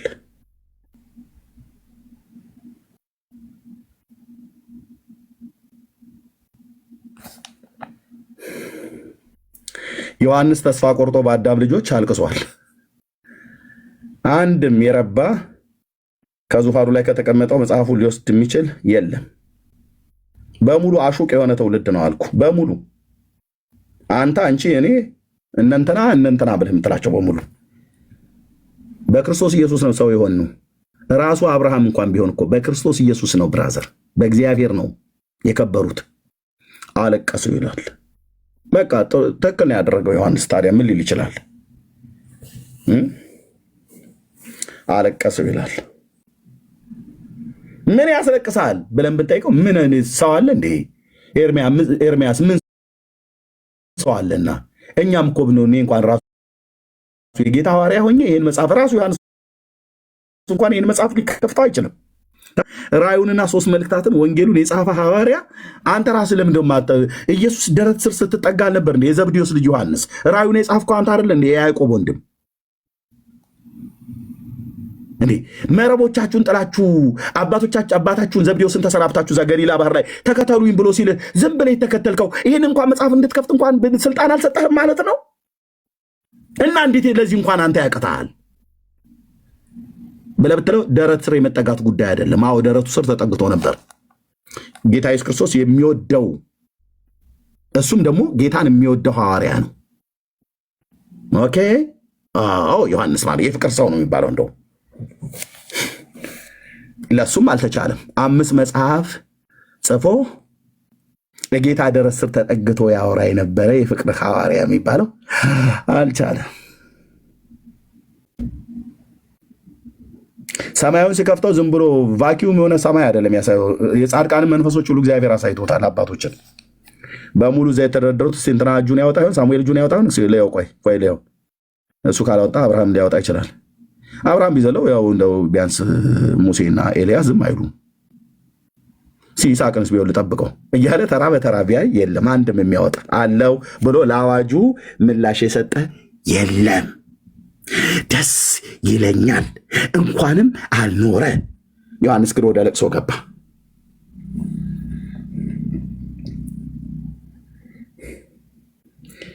ከሽማግሌዎቹም አንዱ ከ24ቱ ማለት ነው አንደኛው አታልቅስ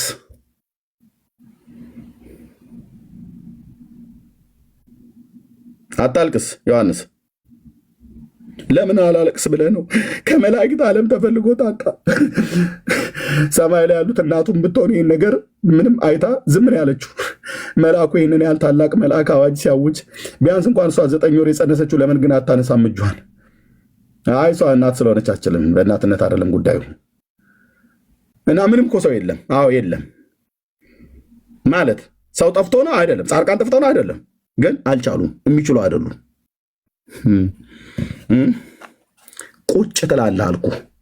ያንተን ተክለ ሃይማኖትን ቁጭ ነው ማድረግልህ። ጊዮርጊስ እንትና ብለህ የምትላቸው ማለት ነው። ቁጭ ማንም የቻለ የለም። ዮሐንስ ለቅሶውን ሲያበዛ አታልቅስ አሉ።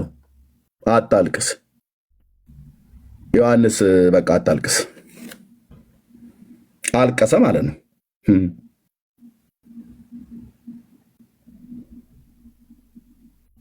አታልቅስ አለው። ለምን አላለቅስ? አታልቅስ። ምክንያት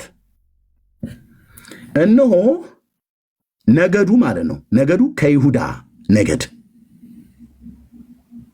የሆነ አንበሳ ኮር ብሎ የጠራው ደስ አይልም? የእግዚአብሔር ልጅ ለዘላለም ስም ይባረክ። ሃሌሉያ። የኔ አባት በግ የሆነው አየህ፣ እዚህ አንበሳ ሆኖልሃል። አሁን ዮሐንስ በአንበሳነት ነው ያየው። በግም ሆኖ ያየው እሱ ነበር። በዮሐንስ ወንጌል መጽሐፍ ምዕራፍ 1 ቁጥር 29 ላይ ነዋ በጉ ለእግዚአብሔር ዘያህትት ኃጢአት ዓለም ብሎ ያለው እነሆ የዓለምን ኃጢአት የሚያስወግድ የእግዚአብሔር በግ ያለው ራሱ ዮሐንስ ነበር። አሁን ደግሞ ራሱ ዮሐንስ እዚህ ጋር ደግሞ አንበሳ ብሎ ጠራው። ኢየሱስ ሰውም ነው አምላክም ነው። ኢየሱስ በግም ነው አንበሳም ነው። አታልቅስ። ከይሁዳ ነገድ የሆነ አንበሳ ሄነዋ ታዲያ እርሱ የዳዊት ስር ማለት የዳዊት ልጅ ማለት ነው። ማለት የዳዊት ዘር ማለት ነው። የዳዊት ስር ማለት የዳዊት ልጅ የዳዊት ዘር ማለት ነው። የዳዊት ስር መጽሐፉን ይዘረጋ ዘንድ ሰባቱንም ማኅተም ይፈታ ዘንድ ድል ነስቷል አለኝ።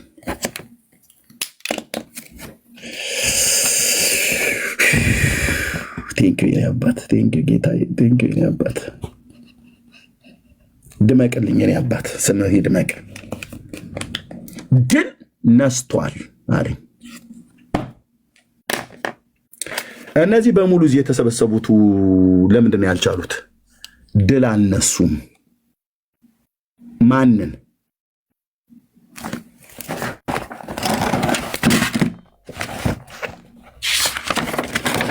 ማንን ነው ድል ያልነሱት?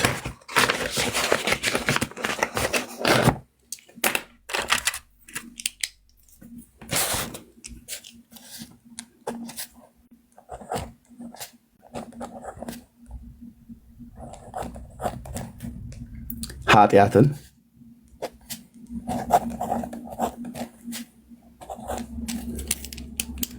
እስቲ እስክሪብቶ ሙሉ እኮ አየህ ሊያደም ማለት ነው። ሞትን፣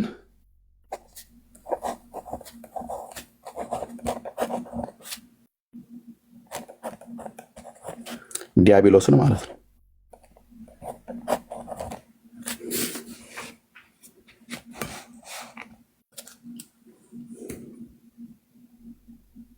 ድል ያልነሱት አብርሃም ኃጢአትን ድል አልነሳም፣ ሞትንም ድል አልነሳም።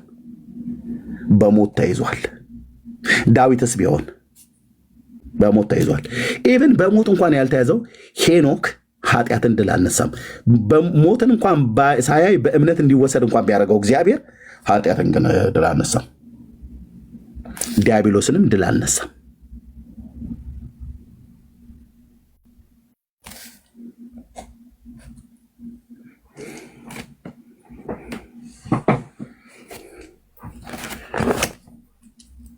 ይህንን ማህተም ለመፍታት ይህንን መጽሐፍ ከቀኝ እጁ ለመውሰድ እነዚህን ድል መንሳት አለብህ። በመጀመሪያ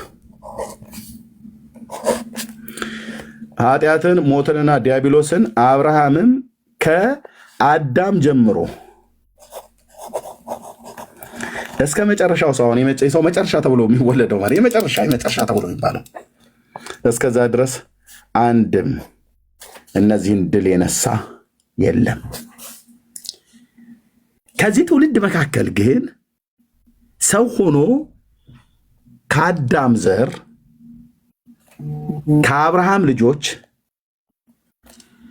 ከያዕቆብ ልጆች ከ12ቱ አባቶች ከነገደ ይሁዳ ከእሴይ ግንድ የዘር ሐረግ ማለት ነው ከዳዊት ቤት ከድንግሊቱ ከማርያም ማኅፀን ሰው ሆኖ በጎኖ ሊታረድልን የተወለደ አንድ ቆንጅዬ የውበት መደምደሚያ የሆነ ብላቴና ቤተልሔም ኤፍራታ በግርግም ቦታ ላይ በተወለደበት ምሽት እንደማሙሽ ሕፃን ልጅ እዛ በመጠቅለያ ተጠቅልሎ እናቱ አቅፋው ነበር። ያ ሕፃን በግ ነው፣ የመስዋዕት በግ። ያ ሕፃን በግ ብቻ አይደለም፣ ጠላቶቹን የሚያደቅ የይሁዳ አንበሳ ነው። በግ ነው ብለህ ስትለው አንበሳም ነው። አንበሳ ነው ብለህ ስትለው በግ ነው። እና እሱ ተወለደ። ኃጢአትን ድል ነሳው።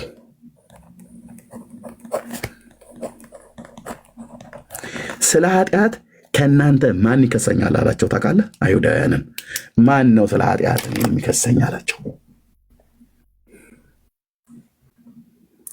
ሞትንስ በሞቱ ነው ድል የነሳው። ሞቶ እኮ ነው ሞትን እንዴት አይነት እኮ ነገር ነው ወንድም አለም። እንዴት ሞት እንዴት በሞት ይሸነፋል? ሞተህ እንዴት ሞት እንድታሸንፈዋለህ? ስለ ኃጢአታችን ስለ ራሱ ኃጢአት አይደለም ኢየሱስ የሞተው። ኢየሱስ ኃጢአት የለበትም። ስለኛ ኃጢአት ሞተ። እኛን ስለማጽደቅ የሞትን ጣር አጥፍቶ ሞት ይዘው ዘንድ አልቻለምና ሞትን ድል አድርጎ ተነሳ። በኃጢአትም ላይ በሞትም ላይ ስልጣን ያለው ዲያብሎስ ነበረ። በኃጢአትም በሞትም ላይ ስልጣን ያለው ማን ነበረ? ዲያብሎስ ነበር። ዕብራውያን መጽሐፍ ምዕራፍ 2 ላይ እንደተጻፈው ማለት ነው። በሞት ላይ ስልጣን ያለውን በሞቱ እንዲሽር ይኸውም ዲያብሎስ ነው ተብሎ እንደተጻፈ ማለት ነው። ምን አይነት ነገር ነው? በመድኃኒዓለም ምን አይነት ነገር ነው? ጌታ ኢየሱስ አንተ እኮ የሰራህልን ምን አይነት እኮ ነገር ነው? በሞት ላይ ስልጣን ያለውን በሞቱ እንዲሽር ይኸውም ዲያብሎስ ነው ይላል። እንግዲህ ልጆቹ በስጋና በደም ስለሚካፈሉ እርሱ ደግሞ በሞት ላይ ስልጣን ያለውን በሞቱ እንዲሽር። ምን በሞት ላይ ስልጣን ያለውን? ማን ነው በሞት ላይ ስልጣን ያለው? ዲያብሎስ። ይኸውም ዲያብሎስ ነው ይላል። እንዲሽር ይኸውም ዲያብሎስ ነው ይላል። ዲያብሎስ በሞት ላይ ስልጣን ነበረው። በሞት ላይ ስልጣን ያለውን በሞቱ ነው የሻረው። ታውቃለህ? ሞት ሆይ መውጊያ የታል የተባለው ማለት ነው። ኃጢአትን ስላላደረገ ኢየሱስ በኃጢአት ማንም የሚከሰው የለም። ማንም የሞተው ስለ ኃጢአት ነው፣ ስለ እኔና ስለ አንተ ኃጢአት እንጂ ስለ ራሱ ኃጢአት ሞት አይባልም። ኢየሱስ ለምን? እሱ በባህሪውም በሰውነቱም ኃጢአት የሌለበት ጻድቅ፣ ግፍንም አላደረገም ተንኮልም በአፉ አልተገኘበትም ብሎ ነቢዩ ኢሳያስ እንደተናገረ ማለት ነው። ስለዚህ ኃጢአትን አላደረገም፣ ድል ነስቶታል ማለት ነው ባለማድረግ። ሞትም ይዘው ዘንድ አልቻለም፣ ድል አድርጎ ተነስቷል ማለት ነው። በኃጢአትም በሞትም ላይ ስልጣን ያለውን ዲያብሎስን ለዘላለም ሽባ ያደረገው ኢየሱስ ብቻ። አላያችሁም? ዘፍጥረት መጽሐፍ ምዕራፍ 3 ላይ የተጻፈውን ራስን ይቀጠቅጣል ተብሎ የተባለው እንዴት አድርጎ ነው የቀጠቀጠው? ራሱን እንዲህ ተብሎ ተጽፏል እያለ ማለት ነው። መቀጥቀጥ እንደዚህ ነው እንጂ ቅጥቀጣ ማለት ቆንጅዬ ቅጥቀጣ። የኔ አባት ጌታ ኢየሱስ ለዘላለም ስም ይባረክ። ውስጤን እኮ እንዴት እንደምታፍለቀልቀው። ከዚያም ወዲያ ኢየሱስ ከዲያብሎስ ሲፈተን ዘንድ ወደ ምድረ በዳ ወሰደው ይላል። መንፈስም ወደ ምድረ በዳ ወሰደው ይላል። መንፈስ ብሎ የሚለው ባይዘው መንፈስ ቅዱስ ነው ወደ ምድረ በዳ የወሰደው። ይሄ መንፈስ ብሎ የሚለውን ሰይጣን የወሰደው ብለው የሚሉ አስተማሪዎች አሉ። ስቶፕ በሏቸው። ኖ ኢየሱስ በሰይጣን ተመርቶ አልሄደም፣ በመንፈስ ቅዱስ ተመርቶ ነው ሄደው። መንፈስም ብሎ የሚለው የእግዚአብሔር መንፈስ ነው የወሰደው። ኦኬ ሰይጣን ነው ብለው የሚሉ ሰዎች ስለሰማው ማለት ነው። እንደዚህ ቁጭ ብላችሁ መሰረታዊ ክርስትና ትምህርት ተማሩ። ኢየሱስ በሰይጣን ተመርቶ አንድም ያደረገው ነገር የለም። የእግዚአብሔር መንፈስ ነው የመራው። ኦኬ 40 ቀንና 40 ሌሊትም ከጦመ በኋላ ተራበ ይላል። ዘፍጥረት መጽሐፍ ምዕራፍ 3 ላይ ሊመጣ ነው። አዳምን በመብላት ሕግ የጣለ ሰይጣን ብላ ብሎ ሔዋንን አስበልቶ እሷም ደግሞ ለባሏ ቀጥፋ የሰጠችውን ያው የሰው ልጅ የወደቀው በመብል ነው፣ በሆድ ነው። ብላ ብሎ አቀረበለት። ለምን እንዴት ብለው ሳይሉ እነዛ ሲቀረጠፉ ኖሩ እና ይዘውን ወደቁ። ባይዞይ ልም ያሉ ቴሮሪስት ተብሎ ከተባለ አጥፍቶ ጠፊ ማለት አዳምና ሔዋን ናቸው። እኛን ሁሉ ይዘውን የጠፉ ማለት ነው።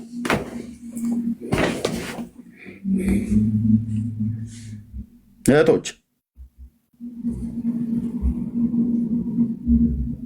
አንዳንዴ ብንከባበር ጥሩ ነው ይመስለኛል። እንደዛ የማይበላ ነገር በልታ ለዚህ ሁሉ ጣጣ የዳረገችን ሴትዮዋ ናት። እጇን ወዳገኘችበት እንትን በማለት ማለት ነው። አልፈዋለሁ፣ ይሄን ንግግር እዘለዋለሁ። 40 ቀንም 40 ሌሊት ከጦመ በኋላ ተራበ ይላል። ፈታኝም ቀርቦ ዲያብሎስ ማለት ነው የእግዚአብሔር ልጅ ከሆንክ እነዚህን ድንጋዮች እንጀራ እንዲሆኑ በል አለው። እንደ ተራበ አውቆ ነው ባይዘይ እንደ ተራበ አውቆ መጣና የእግዚአብሔር ልጅ ከሆንክ እስኪ እነዚህን ድንጋዮች ዳቦ እንዲሆኑ እንጀራ እንዲሆኑ በል አለው። ቃል አውጣባቸው እንደማለት ነው። ቃል አውጣ ሊብላችሁ እንደምትሉ ቃል አውጣባቸው እስቲ ኢየሱስ እነዚህ ምድረ በዳ ላይ አይደል እንደ ያለው አሁን ታዲያ አርቦሃል እኮ ታዲያ እግዚአብሔር ልጅ ነህ ብላ ካልክ አንተ ምን ኃይል አለኝ? የእግዚአብሔር ልጅ ከሆንክ ኃይል አለህ አይደለ? እግዚአብሔር ልጅ ከሆንክ እግዚአብሔር ነኝ እያልክ ነው አይደል? ታዲያ ለምን እነዚህ ድንጋዮች ላይ ቃል አውጥተህ ዳቦ ለምን አታደርገውም? የምድረ በዳውን ድንጋይ እንዳለ እኔ በሆን ኖሮ አደርገው ዓይንህ እያየ አደርገዋለሁ እለው ነበር። ኢየሱስ ግን አላለውም። በሰይጣን መነሳሳት ተአምራትን አድርጎ አያውቅም ጌታዬ። ጋኔንና ጂኒ አዳልሞቲ በሚጨፍርበት ሰው እንደዛ እግዚአብሔር አያደርግም። አደርገው ዓይንህ እያየ ማን እንደሆንኩ ስለማታውቀኝ ነው ብሎ አላለውም።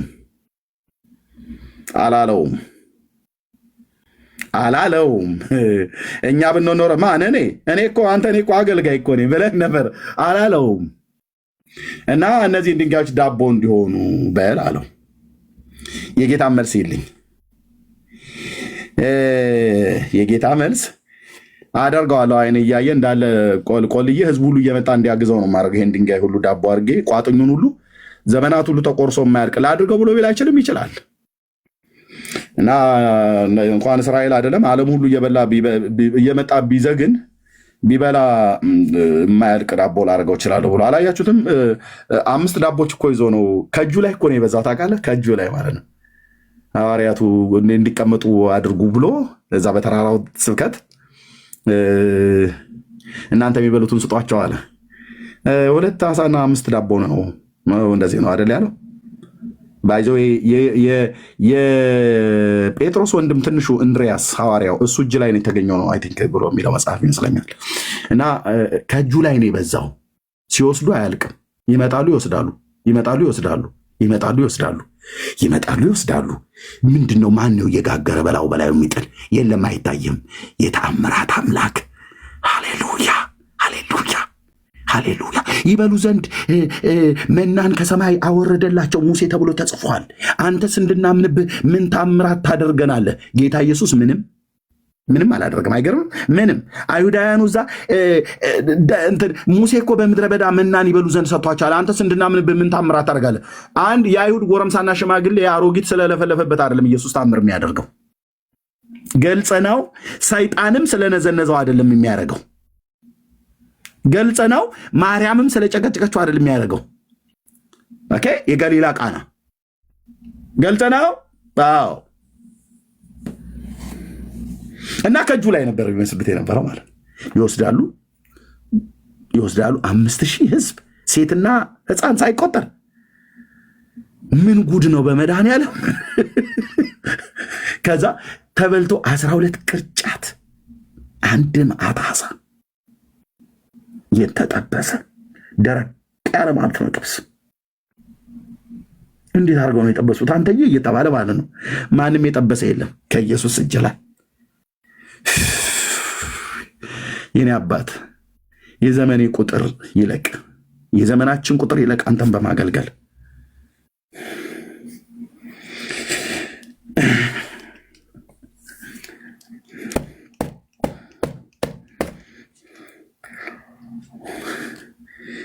እርሱም መልሶ ሰው የጌታ መልስ ይልኝ እንዴት አድርጎ እንደቀጠቀጠው ባቡን ሰው ከእግዚአብሔር አፍ በሚወጣ ቃል እንጂ በእንጀራ ብቻ አይኖርም ተብሎ ተጽፏል አለው ለማለት ሰይጣን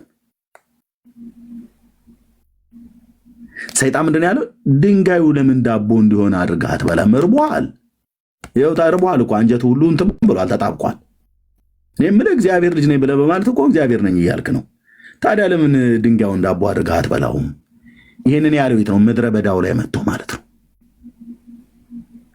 የፊተኛውን አዳም መብል በማብላት የጣለ ሰይጣን ሁለተኛውንም አዳም ክርስቶስን መብል በማብላት ለመጣል ነው የመጣው፣ ያፈልፈልቱ ማለት ነው።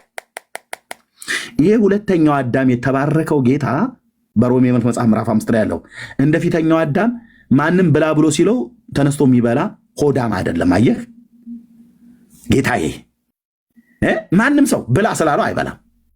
ማንም ሰው ይህንን አድርግ ብሎ ስላለው አያደርግም። የሚያደርገውን ሁሉ ያውቃል። እንዲህ ነው እንጂ ጌታ፣ እንዲህ ነው እንጂ ጀግና፣ እንዲህ ነው እንጂ የይሁዳ አንበሳ፣ እንዲህ ነው እንጂ ብራዘር። ሰይጣንም ቂሉነቱን አውቀውታል። ገና እኮ ሲወለድ አውቀውታል። ገና እያገለገለም እያለ የልዑል እግዚአብሔር ልታጠፋን ያለ ጊዜያችን ልታጠፋን መጣ ይላል። ሰይጣን አንዱ ከሚታወቅበት ተስፋ አይቆርጥም። ኢየሱስንም በሰዎች ዘንድ ለማስጠቆር የሚው ማንንም ሰይጣን ተስፋ አይቆርጥም። መልኩን ቀይሮ ይመጣብሃል። አየው መልኩን የእግዚአብሔር ልጅ ያለ ጊዜያችን ልታጠፋን መጣ ብሎ ሲለፈልፍ የነበረው አሁን እዚህ መጥቶ እንደገና ድንጋይ ዳቦ እንዲሆን ወጥ አድርገ ደግሞ ዳቦ ቢያደርግ ኖሮ ወጥ የለህም ሊለው ማለት ነው። የሚጠጣስ ቢሆን ምን አለህ? የለም እኮ ደግሞ ከምን ትጠጣለህ? ዳቦ ቢያንቅህስ ብሎ ማለት ነው። እሱ ግን በምድረ በዳ ላይ ወንዞችን ያፈለቀ በጮህ ደስ ባለ ነበር ሌሊት ነው ኔጋ በምድረ በዳ ላይ ወንዞችን ያፈለቀ ምድረ በዳውን ኤደን ገነት ያደረገ የአብርሃም አምላክ መሆኑን አላወቀውም። ዳቦ ቢያርግ የታለ የሚጠጣስ ቢሆን ገና ስትጎርስ ያንቃል። በምን ታወራርደዋለህ ብሎ ይል ነበር። ቢፈልግ ምድረ በዳውን ድንጋይ ምድረ በዳውን የውሃ ምንጭ መፍለቂያ ያደርገዋል።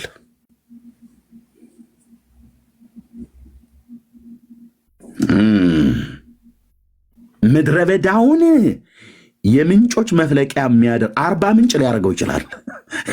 ጌታ 40 ምንጮች ሊያደርገው ይችላል አልኩ። በሱር ምድረ በዳ ላይ ስትቅበዘበዝ ኤልሮኢ ያ የሚያየኝን አየሁ ብላ ያለች የአጋር አምላክ መሆኑን አላወቀም።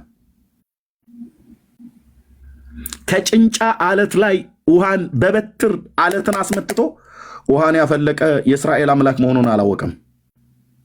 ግን በእንጀራ ብቻ አይኖርም ብሎ አለው። እስከ ኢየሱስ ዘመን ድረስ ሰውን ሁሉ በእንጀራ ነው የምትኖረው ብሎ የእንጀራ ስብከት ሲሰብክ ነው የኖረው ሰይጣን።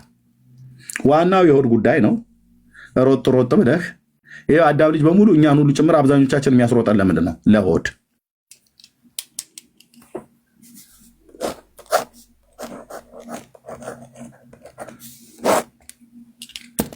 ሆድ የኛ ቁጥር አንድ ጠላታችን፣ ቁጥር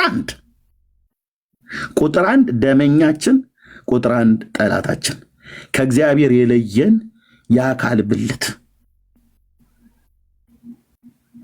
ጌታ ጥንቱንም ሲፈጥረው በእርግጥ ዛፎችም ሕይወት ያላቸው ሁሉ በመብልና በመጠጥ ሕግ እንዲኖሩ አድርጎ ነው የፈጠራቸው። እኛንም ሲፈጥረን በመብልና በመጠጥ ሕግ ምን ጭምር እንድንኖር ነው የፈጠረን። ግን በመብልና በመጠጥ ብቻ እንድንኖር አይደለም ደግሞ የፈጠረን። ይሄኛው ተዘሏል። አየህ፣ ሰው ከእግዚአብሔር አፍ በሚወጣ ቃል እንጂ በእንጀራ ብቻ አይኖርም ተብሎ ተጽፏል አለ። የአዳም ልጅ አሁን ዋና ትኩረት ያደረገው ምን ላይ ነው? እንጀራ ላይ። እንጀራ ላይ ምንድን ነው ያስፈልገው? ለዚህ እንጀራ ስለበላው እንደዚህ ያሆናል ማለት ነው። እንጀራ በከለከለው ይሄንን ከዛሬ ወር በኋላ እንጀራ ከልክየው እንደው ነፍሴ እንዳትወጣ አድርጌ ባረግ ይሄ ሟሾ የሆነ ይሄ ሁሉ ሟሾ እንደዚህ ጨምድድ ብሎ እንደዚህ ክስል ብሎ ታየዋለህ። ይሄ የጌታ ቤተ መቅደስ ነው። ጌታ ነው እንደዚህ አድርጎ የሰራው። ይሄ በእንጀራ እንዲኖር አድርጎ ነው ጌታ የሰራው። እሺ ይሄንን እንጀራ ብሉት። ግን አንተ የምትኖረው እኔ የምኖረው ይሄንን በማብላት በእንጀራ ብቻ አይደለም የምንኖረው። እኛ ስጋ ብቻ አይደለንማ፣ ነፍስና መንፈስም አለን። ነፍስና መንፈስስ ከእግዚአብሔር አፍ በሚወጣ ምን ቃል? ከእግዚአብሔር አፍ የወጣው ቃል የት ነው? ኖት ይሄ ይሄ ፈልፈልቱ ነው። ይሄንን ህፃናት በማይደርሱበት ቦታ ይቀመጥ እንደሚባል እንደዛ መድኃኒት እንኳን አታስቀምጠው። መድኃኒቱ ስለሚጠቅም ነው እንዳይደርሱበት የተባሉ ልጆች መድኃኒት እንዳይጠጡ። ይሄ ግን ልታስቀምጠው አይገባም። በጣም ወንድሞች እናቶቼ፣ ውስጡን ብታነቡት ትውልድን የገደለ መርዝ ነው። መርዝ ከእግዚአብሔር አፍ የወጣው ቃል በነቢያቱና በሐዋርያቱ የተነገረው ቃል ማለት ነው። ከእግዚአብሔር አፍ የወጣው ቃል የነፍስና የመንፈስ መብል ነው። ጌታ ምን ብሎ መለሰለት ሲቀጠቀጠው? ድንጋይ እንዲሆን ዘዝ ብሎ ሲል አይ ከእግዚአብሔር አፍ በሚወጣ ቃል እንጂ በእንጀራ ብቻ አይኖርም ተብሎ ተጽፏል አለው። መልስ ዘጋ ማለት ነው። ሰይጣን ቀጥሎ ሌላ ጥያቄ እንጂ የሚጠይቀው እዚህ ላይ አይጠይቅም። ሁለተኛ ዲያብሎስ። ከዚህም በኋላ ዲያብሎስ ወደ ቅድስት ከተማ ወሰደው ይላል፣ ወደ ኢየሩሳሌም ማለት ነው። ከዛ ምን እንዳለ ይልህ መላእክቱን ስለ አንተ ያዘልሃል፣ እግርን በድንጋይ ከቶ እንዳትሰናከል በእጆቻቸው ያነሷል ተብሎ ተጽፏልና። ያው ጥቅስ ሲጠቅስ ሰይጣን ተጽፏልና የእግዚአብሔር ልጅ ከሆንክ ወደ ታች ራስህን ወርውር አለው። አታገኝም ማለት ነው። ምን ያህል ነው ግን እንደዚህ ናቀኝ አንተ? የመጀመሪያውን ዝም አልኩ፣ ሁለተኛው ላይ እንኳን እንደዚህ ትገምተኛለህ ብሎ ኤርሚያስ ቢሆን ያደርገው ነበር። አንተ ብትሆን ታደርገው ነበር። ኢየሱስ ግን አላደረገውም። ኦኬ፣ ጥቅስ ነው የጠቀሰው አይደል? ከመዝሙረ ዳዊት ላይ ነው የጠቀሰው። ሰይጣን ልብ በል፣ ሰይጣንም መዝሙረ ዳዊት ስለሚጠቅስ ማለት ነው። ያው ኦርቶዶክስ ጠቋር የሚባለው ዛር ዳዊት ይደግማል ትላለች። ጠቋር የሚባለው ጠቋር አባቡል የሚባለው ዳዊት ደጋሚ ነው ብለው የሚሉት እዛ ቤት ስለሆነ ማለት ነው። ጠቀሰ ሰይጣን ጥቅስ። ታዲያ ጥቅስ በምንድን ነው የሚመለሰው? አንተ ማትረባ ቅራቅንቦ ሂድ ከዚህ ምናምን ነገር ነው እንዲ ያለው ጌታ አላለውም። የጌታ ይስመልስ። ቅጥቀጣ የለኝ ቅጥቀጣ። ጌታ ኢየሱስም ጌታን አምላክህን አትፈታተነው ተብሎ ደግሞ ተጽፏል አለው። ይሄ ተጽፏል የሚባለው ነገር ብራዘርዬ በጣም ሲሪየስ ነው እኮ ነው የምልህ። ተጽፏል እዚህ ውስጥ አይደለም የምታገኘው። ተጽፏል እዚህ ላይ ይሄ ከመዝሙር ከኦሪት ዘዳግም መጽሐፍት ላይ ነው ያለው። አትፈታተነው ተብሎ ተጽፏል። ይሄ አምላክን መፈታተን ነው ይላል ቃሉ። ልክ ነው። መላእክቱን ስለአንተ ያዝልሃል፣ እግርህን በድንጋይ እንዳትሰናከል በእጆቻቸው ያነሷል ተብሎ ተጽፏል። ልክ ነው። የጠቀስከው ተብሎ ተጽፏል ብለህ ነው። ግን ይሄ ልክ እንደተጻፈ ሁሉ ጌታ አምላክህንም አትፈታተነው ተብሎ ተጽፏል አለው። ሰይጣን ይጠቅሳል፣ ኢየሱስ አንድ ይመልሳል። ዚፕ አፉ ላይ እየዘጋበት ማለት ነው።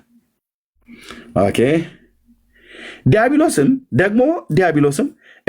እጅግ ረጅም ወደሆነ ተራራ ወሰደው፣ የዓለምንም መንግስታት ሁሉ ክብራቸውንም አሳይቶ፣ መንግስታቱ ማለት ነው።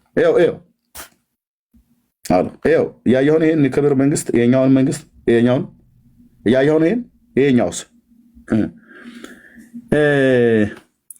ወድቀ ብትሰግድልኝ አለው ይህ ሁሉ እሰጥሃለሁ። ይሄ ሁሉ ያለ የትኛው ነው? ለዓለምን መንግስታትን ክብር ለአንተ እሰጥሃለሁ። ይሄ የዓለም መንግስታትን ክብር ለአንተ እንድሰጥ ከፈለክ ኢየሱስ፣ አንተ ለእኔ ማድረግ ያለብህ አጭርና ግልጽ ለእኔ መስገድ ብቻ ነው ያለብህ። ከሰገድክ እኔ እንዳለ እሰጥሃለሁ። ማንን? መንግስታቱና ክብራቸውን በሙሉ እሰጥሃለሁ አለው።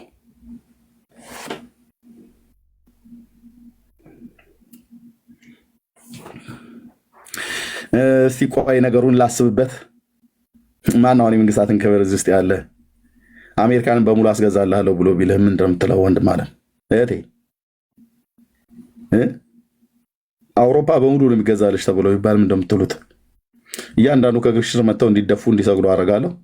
ቤትሽ የፓላስ ቤት መሆኑ ይቀርና ሽሮና ምስር ማንተክተክ አቁመሽ እየተራገበልሽ የተጠበሱ አሳዎች ለስለስ ካለ ወይን ጋራ እየቀረበልሽ የዘመንሽን ቁጥር እንደዛ ታሳልፊያለሽ ብሎ ቢል ሰይጣን እስኪ ጉዳዩ ላይ ልጸልይበት እንላለን ወይስ? እሱን መድኃኒዓለም እንግዲህ በሚያውቀው ነው የሚያውቀው። እንኳን የዓለም መንግስታት ክብር አይደለም። እውነቱን እንነጋገር ከተባለ እናንተ ባላችሁ ያልሆነ ጢማሞ እንደወዳችሁ መኪና አለው ብላችሁ አይደል እንደ አንዳንዶቻችሁ ዝም ብላችሁ የምትነዱት? ፀጉሯን አይተዋል ግን ኤርሚ ብለህ አንተ ዝም ብለህ አይደል እንደ ደጋ በግ የምትሄደው? በመጽሐፈ ምሳሌ ምዕራፍ 7 ላይ እንደተጻፈው ማለት ነው። ወደ መታረድ እንደሚነዳ በሬ የምትነዳው ማለት ነው።